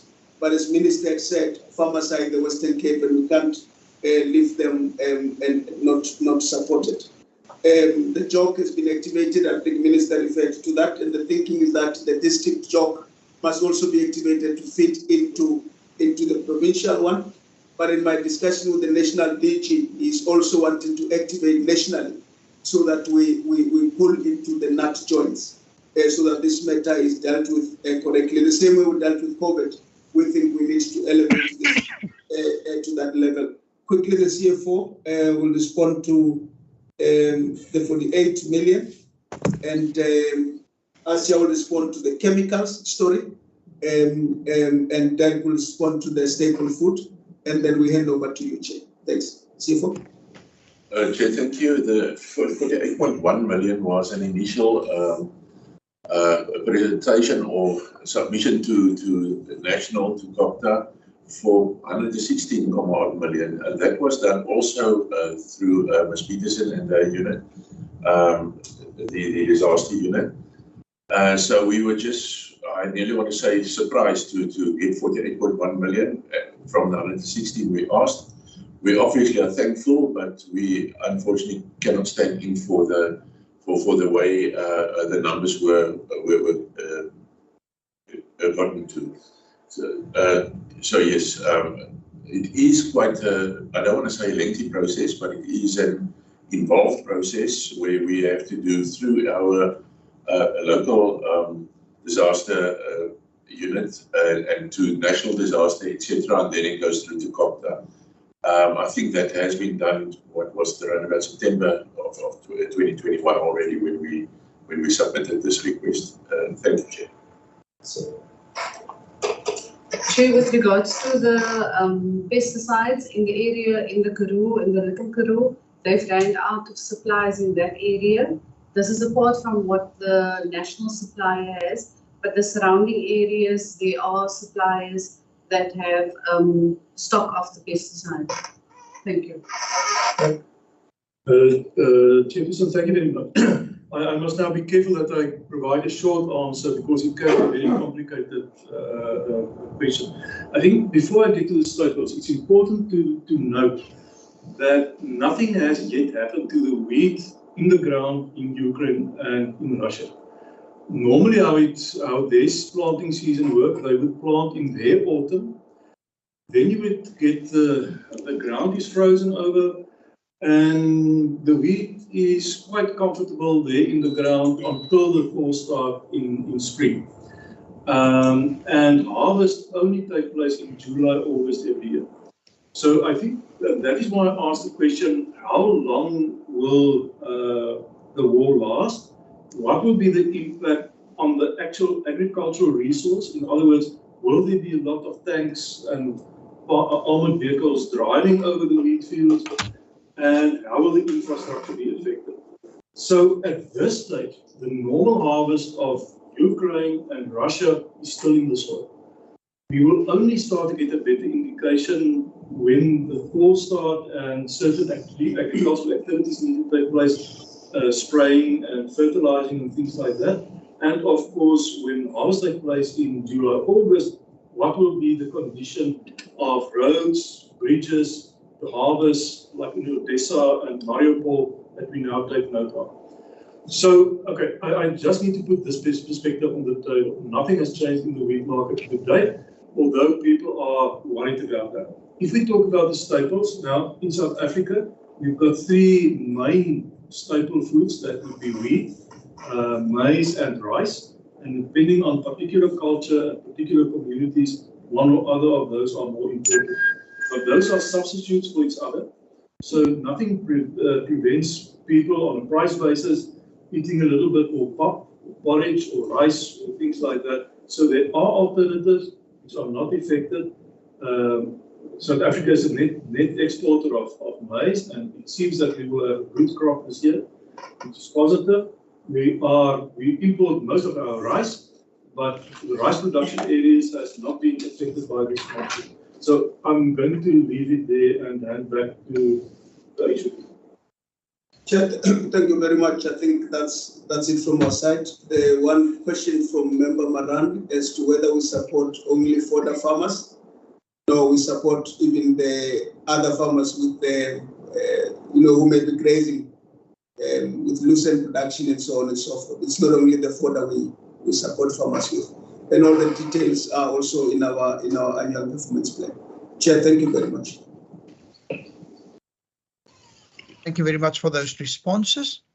Honourable members, there is an opportunity for a further round of questions, follow-up questions or new ones. Please feel free to put up your hand. I first recognize the hand of Honourable Maran. You can proceed. Thanks, Chair. Just to the HOD, I haven't posed a question basically that seeks whether only livestock farmers and not others. I just wanted to know in terms of those cattle farmers or livestock farmers, Chair, for the 8 million rand in terms of drought support, the 5 million rand towards those low costs, specifically in that drought affected area, whether it will be enough and whether there is more money made available in this particular financial year. Outside thanks to your response in terms of Ivan Kluter. I'm glad that the lease agreement have been signed, and you also said that the business plan is now with national government. But we know, those of us who have this great love for agriculture, that in that sector, we know that if something needs to be done today, it needs to be done today. And if Ivan Kluter don't have the resources to do it today, the assistance that will come from national government might be too late. He might lose his crop. On the issue of the SWIFT system, the global SWIFT system, MEC, and I fully agree with you, Russia has been taken off, and my biggest concern now is that those farmers whose fruit have already landed within the Russian markets, those orange, whatever grape and so forth, who have not received a payment at that stage, how they will be going forward, whether they will receive their money or not. And if not, Chair, I'm not sure whether there was and I believe there was a meeting with the agri sector at the Western Cape. Even if we're saying that the Western Cape agri-economy is between 40 and 50 billion rand strong, whether they will be able to take that particular knock.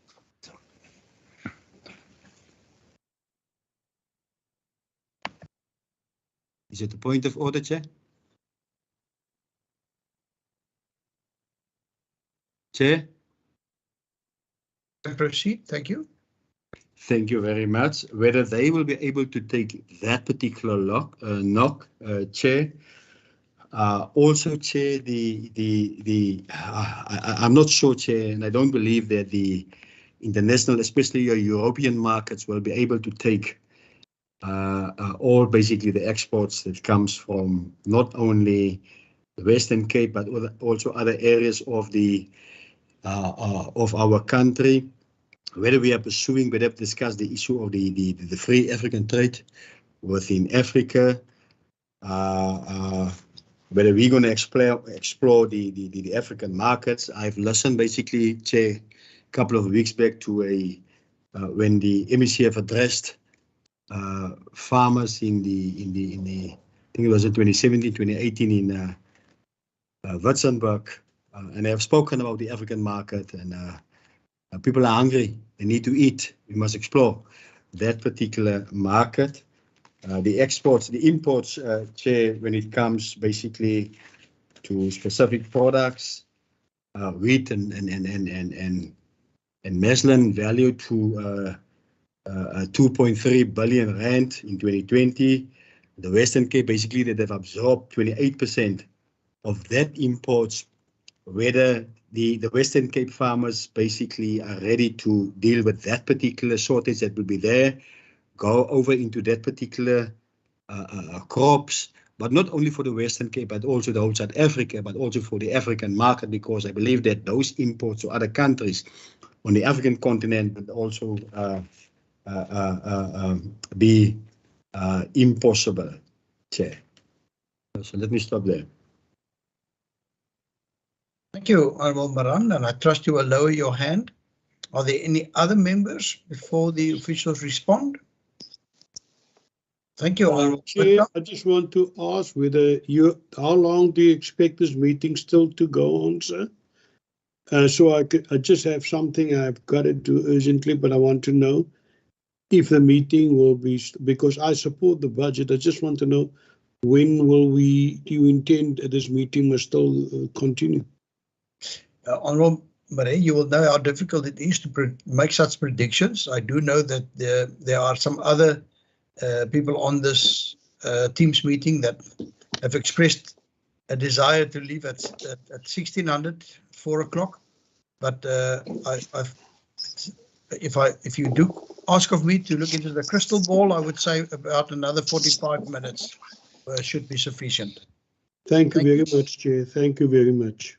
Thank you, Honourable Botha. I recognize your hand. Thank you very much, Chairperson.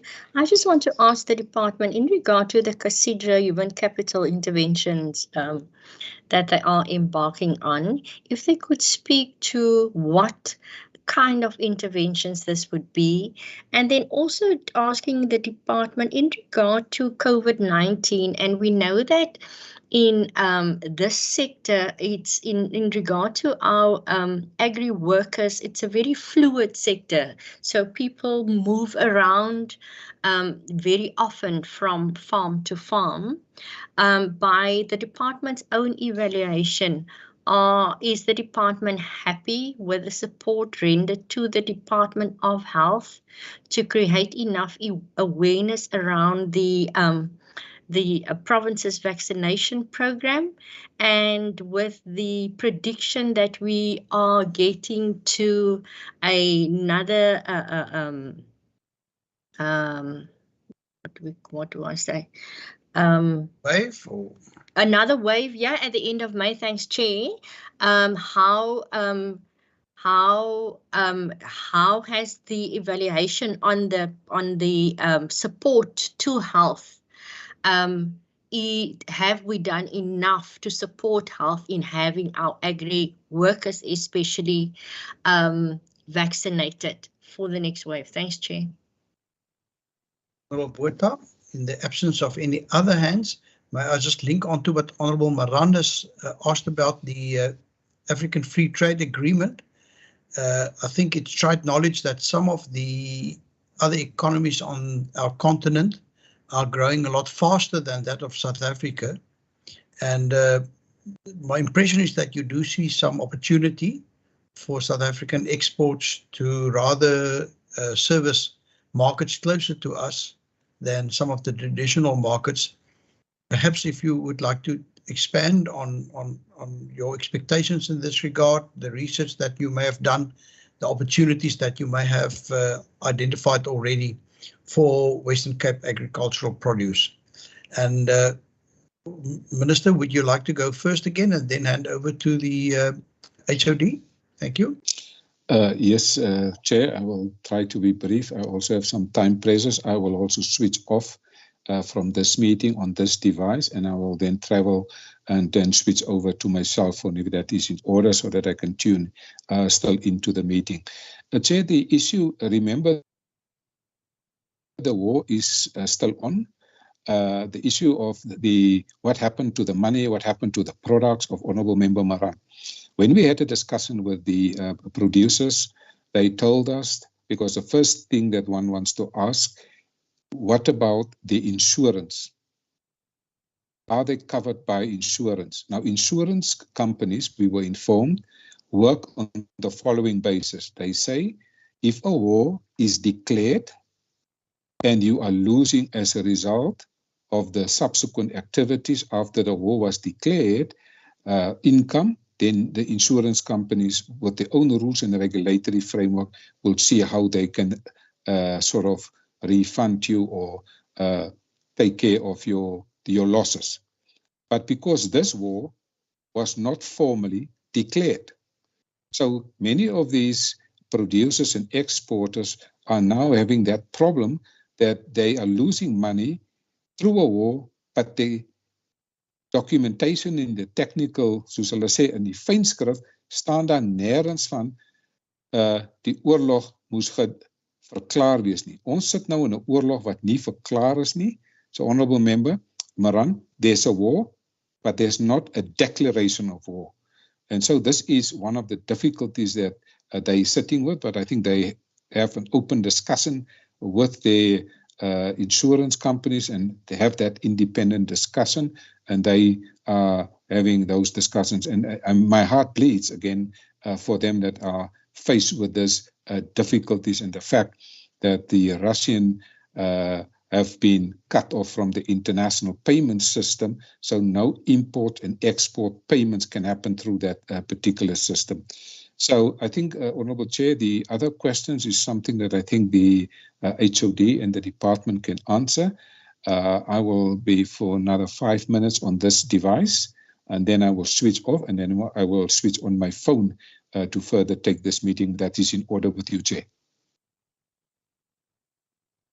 In order, and over to you, Dr. Tsibupetsa. Chair, thank you very much. I'm going to ask that David Neff respond to the human capital of Casidra. And from our side, on the question both had asked, I'll ask that Darrell Jacobs respond to the issue around farm workers. On the SWIFT system, the same issue was raised when we met with our stakeholders on the 7th of March. It's really the question of what they call export credit insurance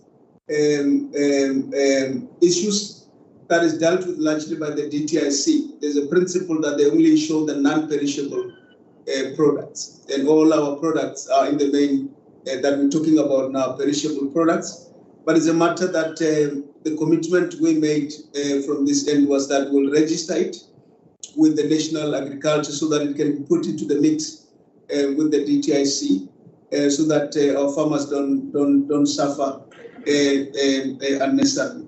With the issue that I've included, and I agree with you, Honourable Maran, that in agriculture, if you need to solve a problem, you must solve it today. But the big issue is that the conditional grant is guided by the Division of Revenue Act, and this grant in particular is Schedule 5, that says you only take requests this year and respond the following year. On its own, it's not very practical, because by the time you react or respond to that particular challenge, a lot of things may have happened. So if there's one area that we need this committee to help us with, is really around this issue of the conditions around this conditional grant. It used to be Schedule 4. It was moved to Schedule 5. When it was Schedule 4, we could react immediately as and when the need arises from the farmers. But now with Schedule 5 configuration, it becomes very, very difficult. So I want to hand over to Darrell, and after him to David Neff. Thank you very much, Chairperson. Members, thank you, Member Botha, for the question. I want to give you the assurance that over the last 2 years, we've had a number of interventions in partnership with the Department of Health. In terms of Cape Winelands, we've had vaccination rollouts in Witzenberg and Stellenbosch. We've had a number even at Elsenburg, where we've invited and engaged farm workers within the area. to have themselves vaccinated. In the West Coast, we've had Matsikana, Cederberg, at Swartland, out in Garden Route, Overberg, where we focus specifically on Karabo. So there have been a number of these interventions. I want to give you the assurance we've got a very, very solid partnership with the Department of Health. And in all of our interventions, the Department of Health are front and center in ensuring that our agri workers have been vaccinated. Thank you very much, Chairperson.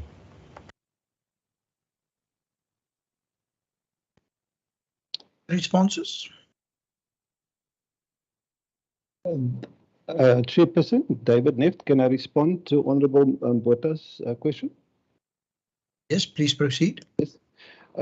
Yes, just in terms of our human capital intervention at Casidra, so last year we adopted a new organogram in Casidra, and as our CFO alluded to the fact that the budget is still limited, so some of that positions are now freezed, and so we will not be appointing additional staff members into that structure.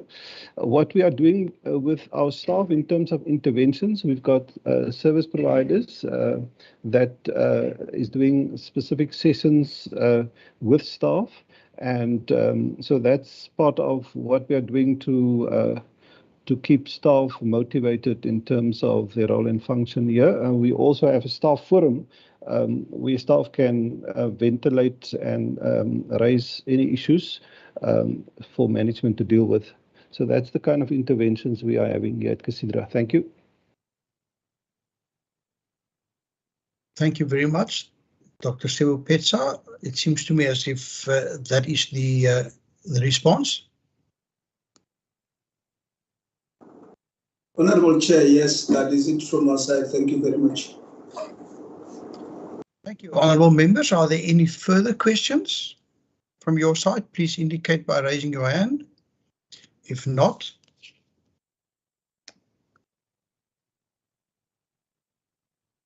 Honourable Moran, please proceed. Thanks, Chair. I got a few questions in the blue book. But before that, just on the response of the HOD, it's difficult to accept this explanation in terms of the conditional grant when it comes in terms of the conditional grant. And let me explain why I'm saying so. Remember in 2019, when the Premier have spoken, the Premier have said that this provincial government will take responsibility for everything within the borders of this province. We're not going to wait on national government. And I know in that particular year, 20 million rand was made available to deal with the issue of the Brandfly Dam, the province's own money. We could find in 2019, the Smith farmer was murdered in Stellenbosch. Within weeks, we could find 5 million rand, and we have dispatched 1 million rand to each district municipalities. And we have seen the cameras that went on our highways in the provincial roads. So I'm not sure why, Chair, we have to wait. Why can't we spend our own money? Because there's timelines that it needs to be adhered to. If we can basically find, I mean, there's a billion rand that we have found now that will be paid over to the city of Cape Town that deals with LEAP officers to make sure that they will be able to do their jobs. And when it comes to agriculture, Chair, and the food basket of our country, we then hold forward the issue of conditional grants. The province do have money. We got, I know we got more than 400 million rand in Treasury's reserve fund. There's money there. I'm not sure why we put ourselves in a situation for a farmer to go under. Thanks, that's one. Chair, on 527, it deals basically 527 frontline, and specifically, Chair, on our way to the SOPA, there was complaints about small farmers that could not access water from a particular river, basically, that flows in the direction of Lambert's Bay. How will we as a department make sure that small farmers, especially in your Glen William area, Cederberg, and in your Brandfly area, that those particular farmers will benefit from new water that will flow into the dam. That's the one. Secondly, do we have a list of particular small farmers who are in need of assistance, especially when it comes to water? Do we have a list of those farmers and whether they will benefit from that? Then, Chair, there is a page 539. Chair, it speaks to, and it's the second paragraph, land invasions, Chair, the loss of agricultural land. And we know, Chair, if we look, for instance, your Stellenbosch, your Klapmuts, even your Paarl area and other areas, the different estates, Chair, that went up, and the most of them on agricultural land. How are we going to make sure that we preserve agricultural land for agriculture? Because your population is growing, people need to eat, and more mouth needs to be fed, Chair. Also, invasions and there was a number of land invasions over the last 2 years, specifically when it comes to during this COVID period, for housing, human settlements, and so forth. Chair, people will always invade vacant land. Have we, as a province, as a department, have discussions with farmers in the Western Cape in terms of what is the possibility of donating land or go into partnerships with potential black farmers, access to water, and how then to make that particular land productively, putting that under irrigation? Because if it's vacant and continue to be vacant, it will be invaded. 539. Then, Chair, 545, there was a household summary, Chair. And that particular summary did not speak to electricity and water. It does not speak to that. And I'm not sure how we could have done a summary that does not speak to those two critical issues. Because it's those issues, Chair, that's been held against workers. If they don't do a certain thing, I will cut your electricity. Or is there electricity in that house? Water? Is there water on a regular basis?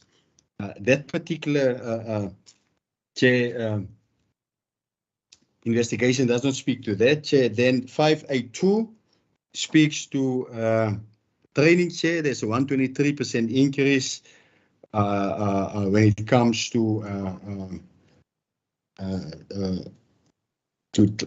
training, but when it comes to the rural development training, there's a decrease of 93%, 95%, and that particular, Chair, item basically deals with the training of farm workers, and why is there a cut of 93% when it comes to that particular issue? Then, Chair, there's a last one. Let me quickly get it, Chair. No, it's fine. That's fine. Let it pass. Let it pass. If there will be an opportunity at the end, I will ask that question. But for now, it's fine. Let me stop there. Thank you, Honourable Moran, and thank you for referring to specific questions. Specific pages that are linked to your questions. And with that, I hand over to Dr. Sebo Petsa to respond. Chair, thank you very much, and thanks, Honourable Moran, for the questions. The 527, in terms of water, I think it's common knowledge that this infrastructure we're talking about belongs to the Department of Water and Sanitation. And what we're doing is to support them, and we're happy that with the support to date, at least we see Brandflay is taking shape. But the next issue is that the allocation of that water, which does not, if you like, belong to this department, but we are an interested shareholder, and therefore through that intergovernmental structure, we're looking at bringing the issue of smallholder farmers and the fact that they need access to the table and so on. But one key issue, for instance, if you look at Brandflay, we presage that will unlock about 4,000 hectares of land. And the issue that comes to mind is some department must acquire land for these new farmers we're talking about. it is not this department that must do that. But also the criteria that would be used to allocate land, our view is that should be one that encourages partnerships so that that water does not wait in perpetuity for as long as there are no black farmers that acquire land in that area. And that is the responsibility of the Department of Agriculture, Land Reform and Rural Development. But we're not running away because we can't. We're working together with them and put all this pressure towards ensuring that indeed land get acquired, but secondly that the criteria is such that farmers that are already under pressure could actually be given access to that water. The same will apply to the Glen William Dam, etc. We would know the list of the farmers in the area that we support, and that shouldn't be a problem if that is what the committee would like from us. We're able to provide that to the committee. You raised an issue around land invasion, a serious issue really for us, but it's not just an agricultural land invaded. There's also other land that is not agricultural that gets invaded, and it's a matter that obviously with law enforcement it needs to be dealt with, because the reality of the matter is it becomes a painful issue for us if an agricultural land is invaded for housing purposes, because as you correctly are alluding, we will need to feed the growing population, and therefore it becomes important that we have a whole of society, but also a whole of government approach towards ensuring that we avoid prime land invasion. Even if it's not prime land, any land invasion it's something that should not be accepted in our province, in our country as well.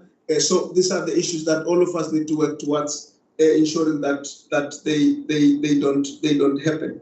You raised an issue around the household census. I would ask Darrell Jacobs to respond to that. You also raised an issue on 582, and I must say I missed exactly what the issue there is. Flores, you want to respond to that? I'll ask Flores to respond. That's my CFO, to respond to the 582 question. Chair, thank you. It was referred to a training that increased at Program 1 and decreased at Rural Development. And it was compared to where farm workers need training. Now, this training specifically is training for personnel and formal bursaries. So what you will see in administration, the one in administration is, okay, number one, we have a prescribed 1% of COE that we need to spend on personnel specifically in terms of training. And but over and above that, we also have with our OSS, we have a program for youth as well as for other bursaries, where we bursaries specifically down at the college, which will come from the budget from administration. With reference to rural development, we have been running with our 2 senior managers for at least a year, and what that means is your basis of 1% came tremendously down. And that is what that is. So Chair, the short answer is this is not the training funds that we use for new and small farmers and for agri-workers. That will come through transfer payments that's been done by Program 3. Thanks, CFO. Darrell, please come in. Thank you very much. I want to give Member Maran the assurance, as well as the other members here, that there were about 1,000 different variables that we had looked at, and that electricity and water provision was definitely included in the list of aspects that were covered. Obviously, we could not list everything in our report, and all we really did was to highlight 1 or 2 of it, but electricity and water provision definitely featured, and we more than happily share the outcome of our census with the standing committee. Thank you, Chair.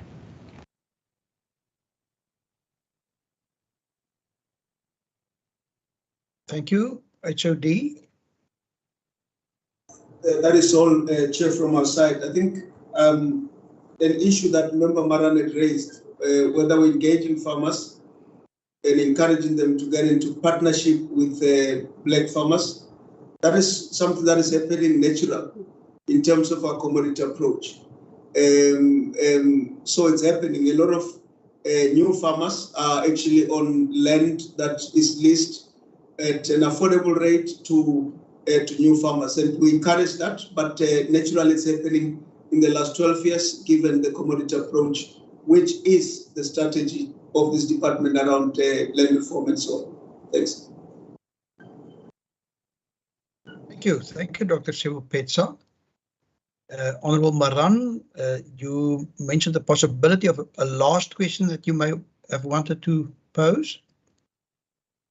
Chair, yes, that was on the, thanks very much, the issue of farmer tax, Chair. And it's a pity that the MEC is not, and I'm not sure whether he is back, I'm not sure. But I don't think basically from the department side or from this ministry side, there's a strong enough voice when it comes basically to the killing of farm workers, and many times by the hands of their employers. We've heard a number of times, for instance, when it's a farmer, and then there is this strong voice, and I've mentioned basically the Smith farmer case at that particular point in time, and I've said we should be very careful basically because we are jumping to conclusions that the cause of death and who is responsible, and after a year or two you will find basically that, but it's because of that.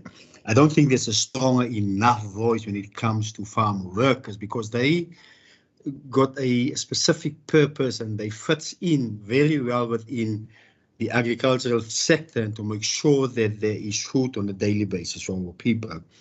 We're only going to miss them when there is no farm worker left. There's some industries that cannot mechanicalize, if that's the word. You're always going to need those farm workers. Then, Chair, lastly, then I'm finished. And I will wait for resolutions. And that's now the response by the HOD. And I hear what he was saying, that the acquire of land is not the responsibility of the Western Cape government, right? But maybe we should consider it, Chair, as in going forward, whether we should acquire land for specifically black farmers, and also to contribute to the issue of land reform. Maybe we should consider that particular issue. If we are saying, for instance, that we're going to take responsibility for everything that happens within our borders. The Brandvlei Dam, Chair, and there's a number of farmers along the Brede River, Chair, who some of them basically, they cannot access new water because in terms of their license, they have basically comes to the limit. There is some of those who have licenses, but they have not received the full capacity of that. And when water comes in, they might be able to draw some of those waters. Instead of buying land, there should be a stronger voice that goes out to, especially white farmers who do have land and who will not have access to new water, but to go and partner with black farmers to access that particular land so that we can grow that particular sector, but also create not only permanent jobs, but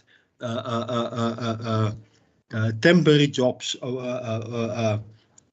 I remember we have spoken about 5,000 temporary jobs and 10,000 maybe seasonal, so that we then basically can open that particular market and create jobs. The agricultural sector, Chair, have been identified as this sector that will create the most jobs over the next few years. But it can only happen when we broaden and we allow everyone in. The same within Glen William, Chair, that everyone can benefit out of that if we go into partnerships on land that already is there that belongs to white farmers, but going into partnership with black farmers and to broaden basically that particular sector.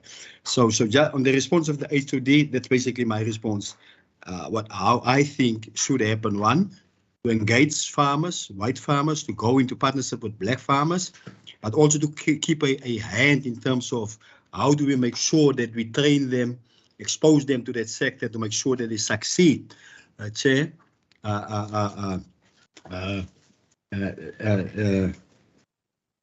Yeah.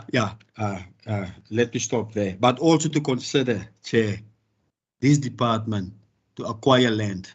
It's a discussion that I had with the MEC 2 years back when we had the Farm Worker Awards in PAL. We have discussed it, especially farm workers who won. Basically, that prestige won. They will get a prize. They will go overseas. They will get money. But when they are coming back, they remain farm workers. To consider buying land and also to basically expose them to the issue of owning land and owning a farm and working for themselves. Thanks. Stop there. Thank you, Honourable Maran. Thank you for sharing your thoughts on this with us. And perhaps, as you've indicated, when we come to resolutions, you may have raised some issues that you would like us to pursue in the future. Honourable Marais, I saw your hand being raised and then lowered again.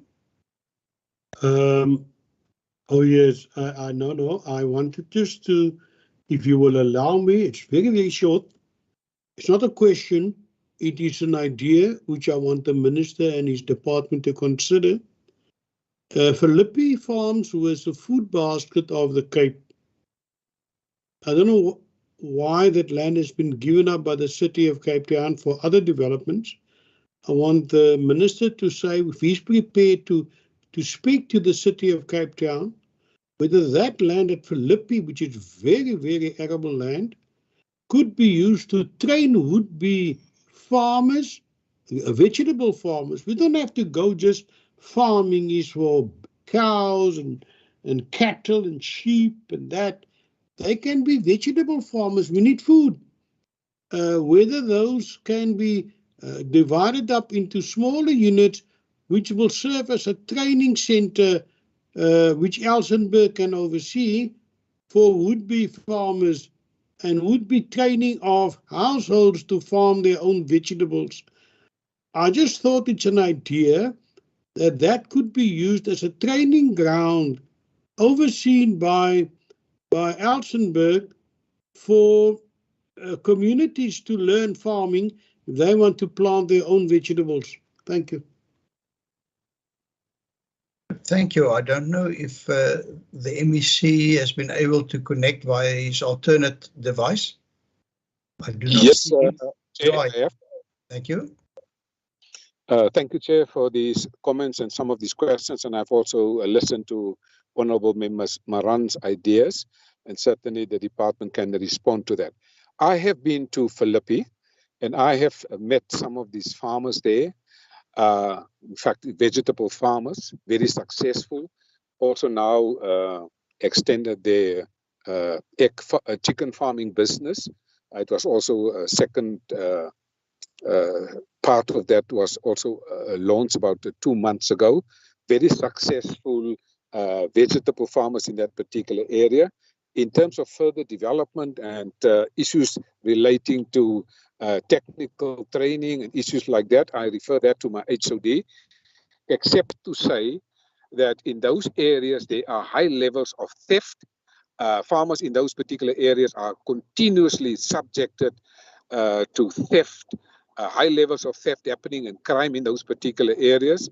But I'm going to leave that because on a regular basis, my department's extension and advisory services pay a visit to Philippi area, and I would rather let the HOD answer the more specific technical detail in terms of Philippi, as raised by Honourable Member Marais. Thank you, Chair. Dr. Sewu-Pitsa, and can I ask that in answering or responding to this, that you also wrap up? Sure. Chair, thanks, Chair. We are already in Philippi. In fact, we're working with a number of smallholder and commercial farmers there. We've got a very good partnership with Philippi Economic Development Initiative, PEDI, and also a number of students are also linked to that as part of capacity building. So, and we've done some work also with the City of Cape Town, I think 3-4 years ago. And the committee would be interested in that, and we could, to a next sitting or whenever it suits the committee, just advice as to what has happened over time in that region. With the questions that and comments raised by Honorable Maran, I want to say that on the issue of land, we already obtained legal opinion, I think 3-4 years ago. It's a space that is not our own. We were advised it's something we shouldn't even begin to drift towards, because that remains the responsibility of national government. So we got that opinion already. In terms of farm workers, we are the only province in the country that has a farm worker development directorate. And that should indicate the extent to which this grouping of people are important to us, because we don't believe that we should focus only the farmers and not the farm workers, but we also can't just focus on the farm workers and not the farmers, because these two are partners and they're doing excellent work to ensure that we all are food secure in the province, but also in the country and elsewhere, given that 53% of what is produced here is exported. On the issue of brand-led partnerships, I think that is really the model we believe in, and that's what we've been advocating over time. It's just that at times we do not get enough traction with our colleagues at National. We believe strongly in partnership model, and if there could be an approach or an opportunity for this committee to assist in that space, that is what we would really love, so that once that water is available, it is then made available to the farmers, be it 100% ownership or partnership arrangement. That is what we support, and our commodity approach is based on that model over the years. Chairperson, that's all from us, and we want to thank you and the committee for giving us the opportunity to come and talk to you about our budget. We trust that we have done justice to that. Thank you again for giving us the opportunity. Thanks. Thank you, HOD. And before you log off, can I just ask our procedural officer whether she's received any input from members of the public or requests to also participate in this meeting? Thank you, Chairperson. No requests have been received from members of the public, and I do not see anybody on the platform as we meet now. Thank you. Thank you, Ms. Niekerk. And with that, honourable members, I'm going to ask you to express yourself on this vote, vote 11, agriculture, in the schedule to the Western Cape Appropriation Bill. From my side to our HOD, to the Minister, to the staff supporting them, I want to say thank you very much. Thank you for an extensive briefing. Also, your presentation to us went a lot wider and further than just the pages in the budget. So we really appreciate that. I believe that all contributes to us having a better understanding of the way in which the budget will be spent, etc. I do see a number of hands raised, but I do trust that it's in order with you if I now permit the officials to log off. Is that fine with you, Honourable Bosman? Yes, it is, Chairperson. Good, thank you. So, honourable members, I will now therefore put to you that this committee needs to express itself on vote 11, agriculture, whether we support the vote or not, whether we would like this vote to be amended, etc. And I give over to Honourable Bosman to serve us with a proposal in this regard. Chairperson, I'd like to propose that the committee supports the vote. Thank you very much. And Honourable Botha, I see your hand is raised next. Thank you, Chairperson. I support the proposal of Member Bosman. Thank you. The next hand is that of Honourable Murray. Chairperson, I can only say that, what can I say? I support it. Thank you. We've already got 3 votes in favour of the vote. I can add my own to that. Honourable Maran, are you going? So it's only me left. Yes, and surely today we're going to have a unanimous decision. No, Chair. At this stage, Chair, I really appreciate it. is that a point of order, Chair? No, that was a point out of order. Honourable Maran, you may proceed. Yes, not to support at that stage, Chair, and as per Rule 19, the ANC's minority view to be captured within the committee report. Thanks. Good, thank you. Thank you very much, Honourable Maran. We respect that view. Honourable members, we will therefore now just give our procedural officer a moment. Chairperson, just on a point of order. Honourable Bosman. Chair, can I just check, is Member Maran referring to Rule 19 or Rule 90? I don't think there's a Rule 90 that deals with minority views in the rules, Chair. Listening is a skill, Chair. Yes. And I'm not sure that I haven't heard the chairperson query whether it's 19 or 90. The chair have heard correctly, it's 90. Thank you very much, Honourable Maran, for clarifying that. I do know that Honourable Maran is an experienced member and he has referred to Rule 90 in the past. So thank you very much, Honourable members.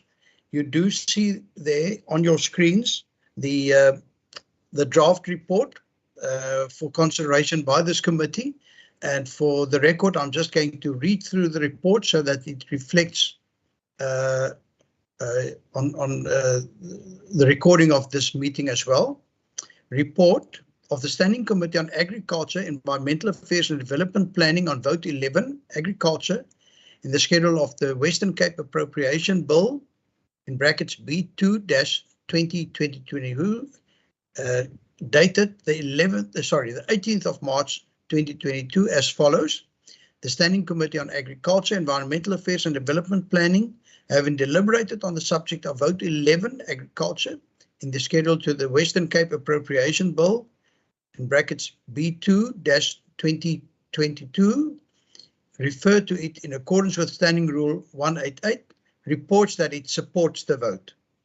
In accordance with Standing Rule 90, the African National Congress expressed its minority view that it does not support the vote.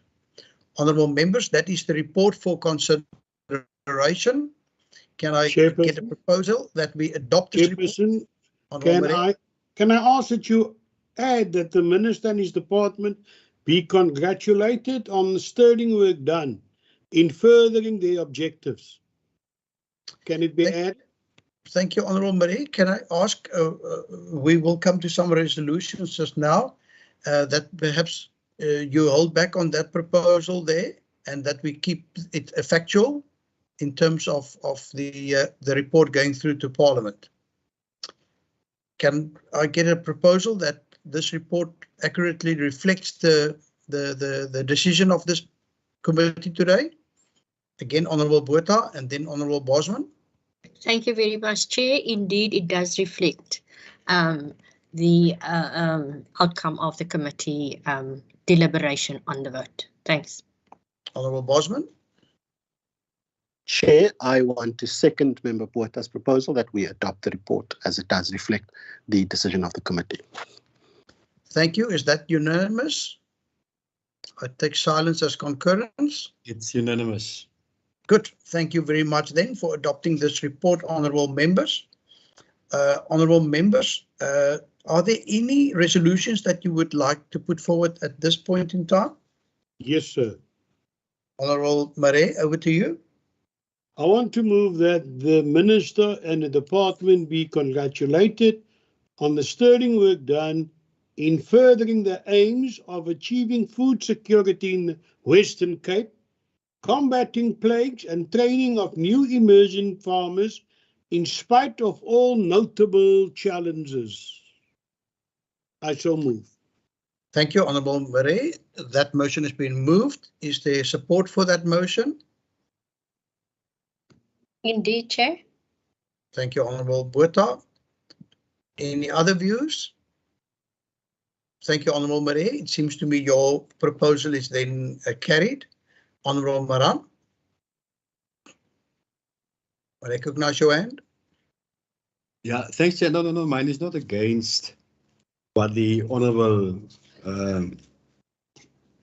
Marais proposed. Chair, mine is, Chair, if you can capture it within the resolutions, the one is, Chair, that the department keep us informed in terms of the business plan of Ivan Meyer that's currently at the National Department. Then secondly, Chair, that CASIDRA also give us a progress report in terms of Vaikrai and Amalienstein. How far are they in terms of handing that particular project over to that community of the Eiselsdorp? And lastly, Chair, just a progress report in terms of the national program of the 50 farmers from small to commercial. And we have received, I think, in the middle of last year, a report of, I think, 16. They have basically qualified from small to commercial, just to get a progress report in terms of that, whether we have reached the 50 and whether there is a new 50. Just a progress report on that particular 50, Chair. Thanks. Good, thank you very much, Honourable Moran. I trust that you were referring to both Vaikral and Amalienstein. Vaikral with the idea to be handed to the community of Eiselsdorp, and Amalienstein, I think, would be to the Amalienstein community. But thank you very much for those proposals. Are there any other views on these proposals? Can we adopt them? Again, I take silence then as concurrence. Good, thank you, honourable members. I take that deals with the resolutions of today, which brings us to the second last agenda item, and that is the approval of the minutes of the 8th of March 2022. If I could ask our procedural officer to beam those minutes onto our screens and perhaps scroll down a little bit so that members can also check their attendance in terms of that meeting. All members on today's platform were present at that meeting as well. That was the one dealing with the department, I think, on waste management. The Department of Environmental Affairs, that's page 2. These minutes were circulated before. And page 3.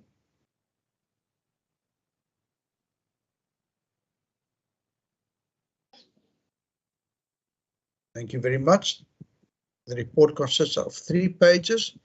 Can I get a proposal that we adopt those minutes? I do see 3 hands still raised and Honourable Moran being unmuted. Honourable Murray, your hand is still up as number 1. It could be a legacy hand, but would you propose that this accurately reflects our proceedings on the 8th of March? Yes, sir. I propose that it be accepted, adopted the minutes. Thank you very much. That's been proposed. Is that also unanimous? Sure, Chair. Support. Thank you, Honourable Botha. Good. Thank you very much, Honourable members. I just wanted to check, was the Honourable Murray, I've just missed it in that meeting.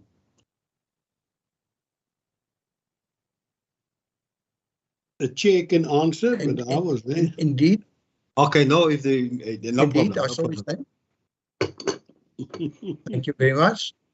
Honourable members, are there any other items that you would like to raise at this point before we close this meeting? Chair. Honourable Botha. Just to thank you for the diligence in chairing this afternoon. Thank you. It has really been a pleasure, and thank you, honourable members. You really make pleasure and easy for us to work together and to have constructive meetings. Honourable Murray, I recognise your hand still. Is that a legacy hand? No, it's a legacy hand, sir. It's a legacy hand. Sorry. Thank you. I've just lowered that then. Honourable Moran, your hand is still raised. Yeah, Chair, my hand is raised, Chair, and I really want to thank you, Chair, for the manner in which you have chaired this particular meeting. It's always been like that, and it's a pleasure, Chair, and love to be in this meeting.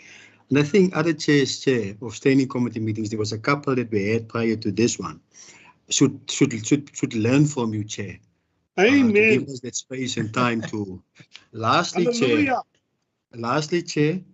And I hope, Chair, that after this meeting, there will not be a notice that virtual or hybrid meetings will be suspended for this committee. I know there was a decision taken in the program authority when COVID strikes, there will be hybrid. It was first virtual and afterwards it was hybrid.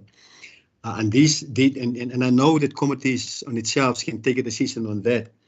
But Chair, that we are not in a hurry to take such a decision, that for us to go back and have those meetings. Chair, if Program Authority takes another decision, so be it. But for now, Chair, my plea with you will be that we at that stage continue to having hybrids and virtual meetings. Thanks. Yes. No, thank you very much, Honourable Maran.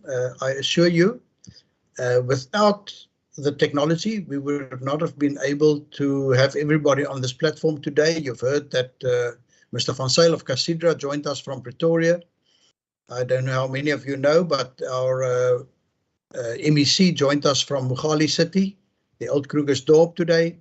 And the investment that the department has made in their boardroom at Elsenburg, I love seeing them utilizing that investment. Let's see what COVID does to us going forward. But for now, I think playing safe and keeping social distancing is still a responsible way to go as well. So thank you very much. Thank you for your support. Also your kind words, honourable colleagues. It's really a pleasure working with you, and I appreciate that. Thank you for being so diligent and staying on the eve of a long weekend. And I wish you all a very, very a good Human Rights Day on Monday, and may you all be blessed. Thank you very much, and have a good evening. Meeting adjourned. Thanks, Chair. Thanks, very much. Irene. Thanks, Raj.